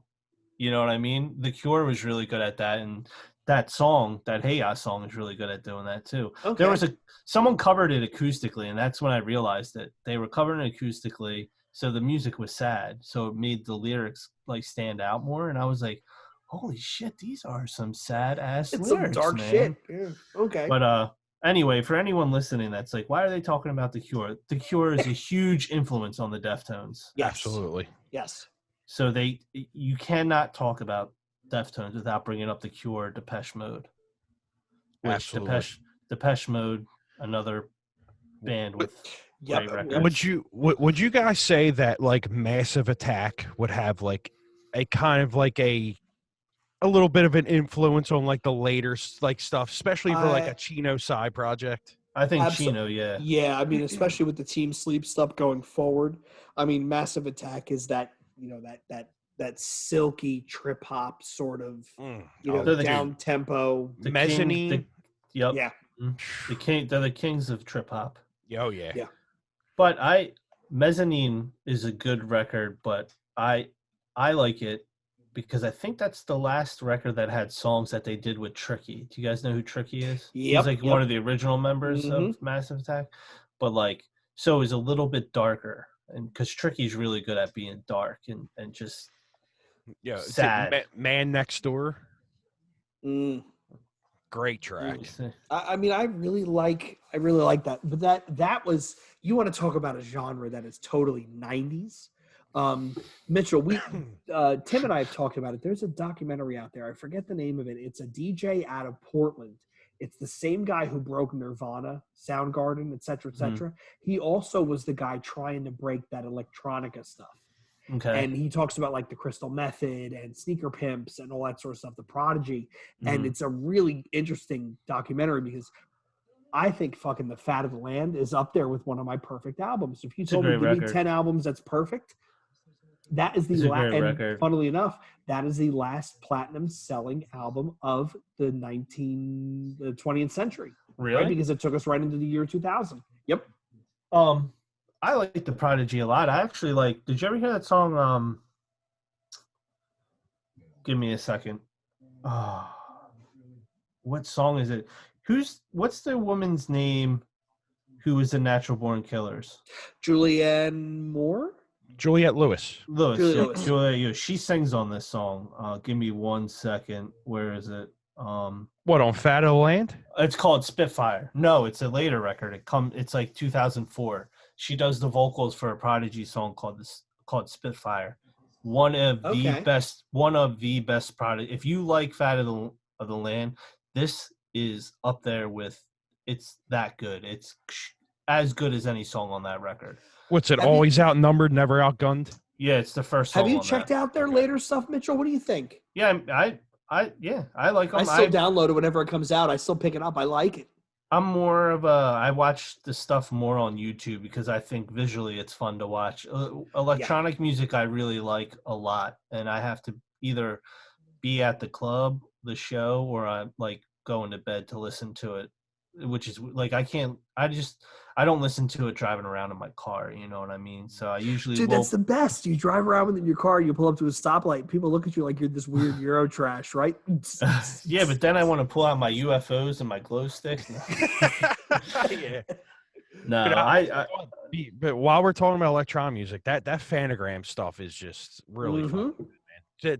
She has one of the best voices in music, I think. She is this generation's Portishead. You with think her so? vocals. Yeah, I wouldn't necessarily go on a limb and compare them to say that they're equally talented, but when you think about that electronic sort of trip hop background with a woman who can actually sing, that's the nearest analog comparison I can make. Their song "You Don't Get Me High Anymore," incredible. Oh my God, yeah. But you brought up Portishead, and you want to talk about, and we could. Deftones Chino has been influenced by them from what I've read, and I think he's even said. But anyway, talk about a group that you put it on, and you're instantly like in a London foggy 2 a.m. Yep. My life is miserable mood. Like the music is so good, and then just her words and how she sings everything. Oh, dude. Portishead, I saw them live in Asbury, I think 10 years ago. No shit. They did there used to be a fest. I think it was called ATP Fest. And they would get different bands to like curate it and get a lineup going. And they finally got Portishead to do it. And dude, it was, I don't know. You want to talk about tearing up. I'm jealous. Dude, I don't think one person in that crowd wasn't like just sitting there with their eyes like Roseland or whatever. Whatever in New York City. Fucking great. Yeah. What was their first record? It's called what? Dummy. Okay. I have to go back and listen. I haven't heard that in forever. I don't even remember what they fucking sound like, honestly. Dude, it's I don't even know how to explain it. People call it trip hop, but it's a precursor to trip hop. It's like a precursor. Yeah. It's like if you like Jay Dilla type hip hop beats, like that lo-fi drum beats with like jazz. It's just that in their own way with just some depressing lyrics that are, I don't know. She just looks miserable when she's singing them too. It's great. She does. Everything about it's great. They like really fit that role. Now I got a whole week of stuff to listen to. So yeah, well, you got me on Wednesday, Tim. I still haven't worked through that fucking playlist that you fucking created for me. So I got like 6 albums to go. So I think we've actually killed the Deftones topic. We've been way down the rabbit hole. Yeah, I don't think we go back to it. All right, just a couple more things, and then we're out of here. Where do they go from here? Do they put out another record soon, or do we get a 4 or 5 year wait? It depends on the touring situation, right, Mitchell? That's true. Right, it depends what they can tour off of. I also don't think they need to put out another record. They can. I mean, I'll take it. You mean But ever? knowing, yeah, they could probably. I don't think they should break up, but I think they're at the point in their career where they can just tour, and I think everyone would be happy. Although knowing them, they'll probably put out a new record. I don't see them changing much from what they're doing now, though. Like I don't know if they would put out a record that's different than what this is. You know what I mean? Yeah, no, I hear you. And do we get Eros? Oh, Yeah. inevitably, yeah. Inevitably, that's going to come out as if like an EP or like a B-side. Or Tim, you know, I talked about it. I think they should just release it as is, and 100% of the proceeds go to charity and for Cheese Family. That's and what I we think were that saying would be earlier. an awesome fundraiser, and there's enough fans that would pay for it. You know, Absolutely. So. I mean, they might drop that next instead of focusing on a new record. Yeah, I hope they do, man. Although they're gonna have to tour. But that's why I don't think a new album's coming anytime soon unless there's no shows for a while. Because they're going to be one of the lucky bands that gets to tour right when things open up again. Yeah, and they'll get their pick of openers because everybody hit the road at the same time. I mean, it's going to be interesting when all this stuff comes back. A lot of bands are going to suffer. The local scene everywhere is going to be dead, I think. It's pretty much there already. Well, I just, like, no one's going to, like, your favorite local band is not going to be able to play, in my opinion. I hope I'm wrong, but probably won't be able to play just whatever show. Because the venues are going to open up to a certain capacity, or even if they open up to full capacity, their main goal is, let's make our money. Right. And I only want to sell out for the first year. Every show needs to sell out. Do you think, Mitchell, we're going to see way more mixed bills of them trying to make money by covering all the bases they can? That would be interesting, yeah. I think you're going to see a 1999 2000s thing where you have fucking Saves a Day playing with like fucking Trench, and you know what I mean? It's I don't know why that band came to my head, but hopefully whoever puts these together has a good peace of mind to at least make it a good package and not a just money grab type package. You know what I mean? That's true. If they're going to do the mixed bill thing, at least. I mean, Deftones is touring with Poppy and Gojira next year, apparently. So that was weird. I can see the Gojira thing. That Poppy stuff, I don't. Yeah, that's trash. Terrible. That must have been label. Label or management move, because I can't imagine, and maybe we're completely wrong, but I can't imagine that Gojira and Deftones were like, yeah, give me that. I want that. Yeah. Yeah, right. Can you get us the Pretty Reckless or yeah, we want that. Yeah. Who knows? I don't think anything's going to happen till 2022. Me as well.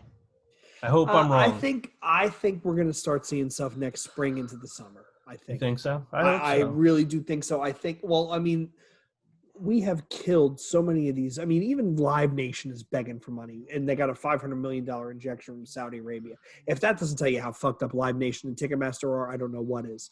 But I honestly think at this point, anyway, Mitchell, I would go see Dave Matthews Band open for Five Finger Death Punch. I'm so desperate to go see his show. So I think when you hit the spring and the weather changes, I think I killed our guest. I think you should seek therapy if that's what you're okay with going to. Dude, I'm hard up. What do you want? But I do think, I think you're going to see real quickly out the gate, as soon as the quasi all clear goes up, you're going to see a lot of local shows of bands doing the weekend stuff. Like you're going to see in Philly, you're going to see, Heavens Die and Left Behind and somebody from like Connecticut, like Boundaries, right? You're going to see the bands doing a little bit of traveling. And I mean, I fully plan on seeing every show I possibly can. I mean, I've bought more merch in the last fucking 6 months than I have shit on hangers that I don't think I'll ever wear, because I just think that people are hungry. Yeah, that's a good point, though. I didn't think about that, how many people would go to just whatever show. So maybe, hopefully I'm wrong, that the smaller bands don't suffer through this. And hopefully, those VFWs and basement type shows come back. I hope that, the music industry's sad right now. And I think we're about mask. I don't care. I think we're about to go through a time where no music comes out. No new music really comes out.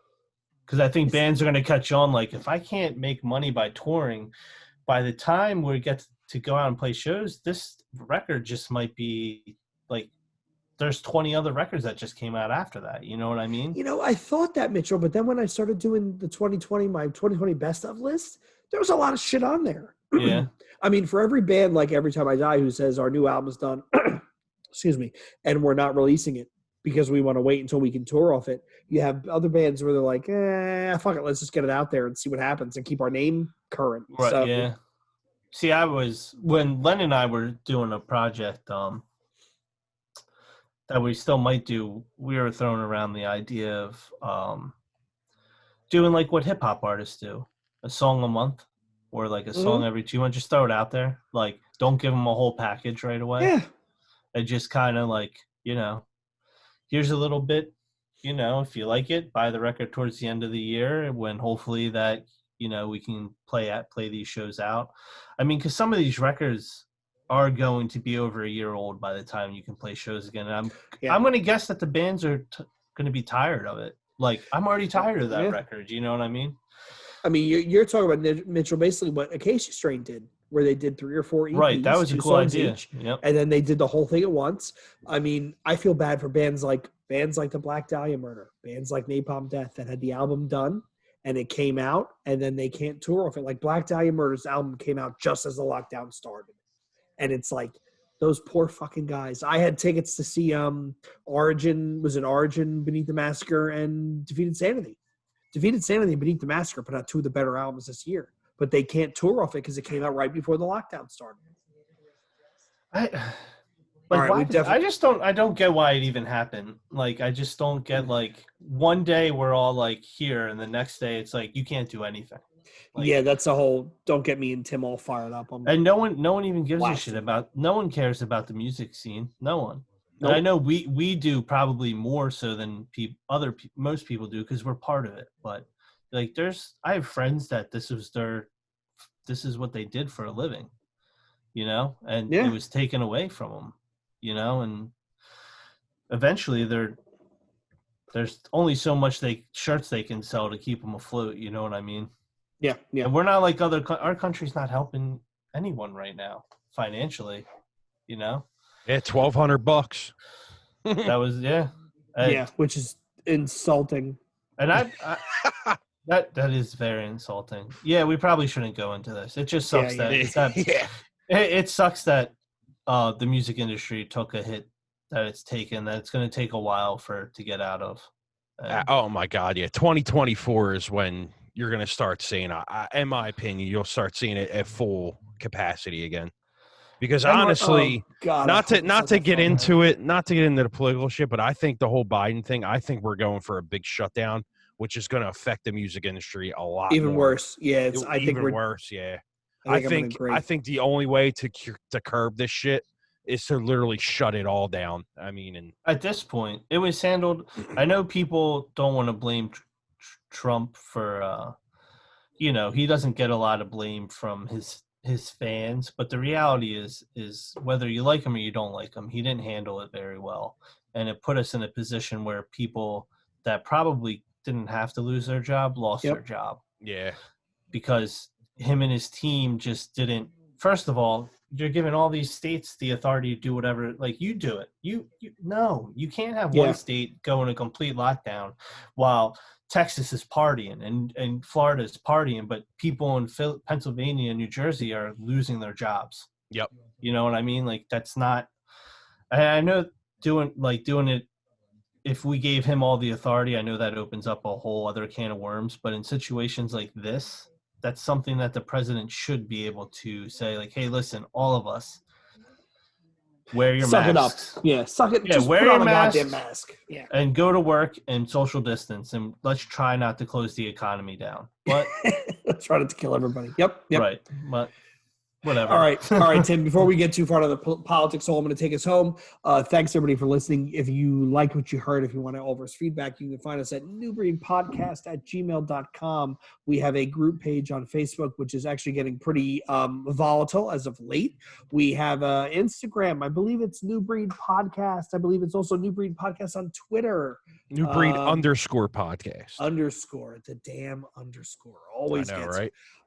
We are all over the social media. We are looking for your feedback. If there's an album you want to hear us deep dive on, if there's an album that you really like that you want to come on and rant about how the first Trapped album is fucking amazing, or how you think the first Flaw album definitely deserves to be in the Rock and Roll Hall of Fame, reach out to us via email, man. Come and find us. We'll have you on the show. We'll argue with you. It's fantastic. Hey, you know what you guys should talk about real quick? Filter Short Bus one day.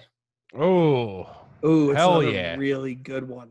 It's a really good one. So I want to thank Tim for his time. I really want to thank Mitchell for coming on tonight. We've spent almost 3 hours on the phone with this poor guy. So I really want to thank Mitchell. Check out his band Hurtpiece. Check out Forced Thunder. Check out all the other stuff he's involved in. On behalf of Tim and myself, I want to thank you all for listening. And until you catch us in the next episode, this is the fucking New Breed Podcast signing out. Thanks for listening.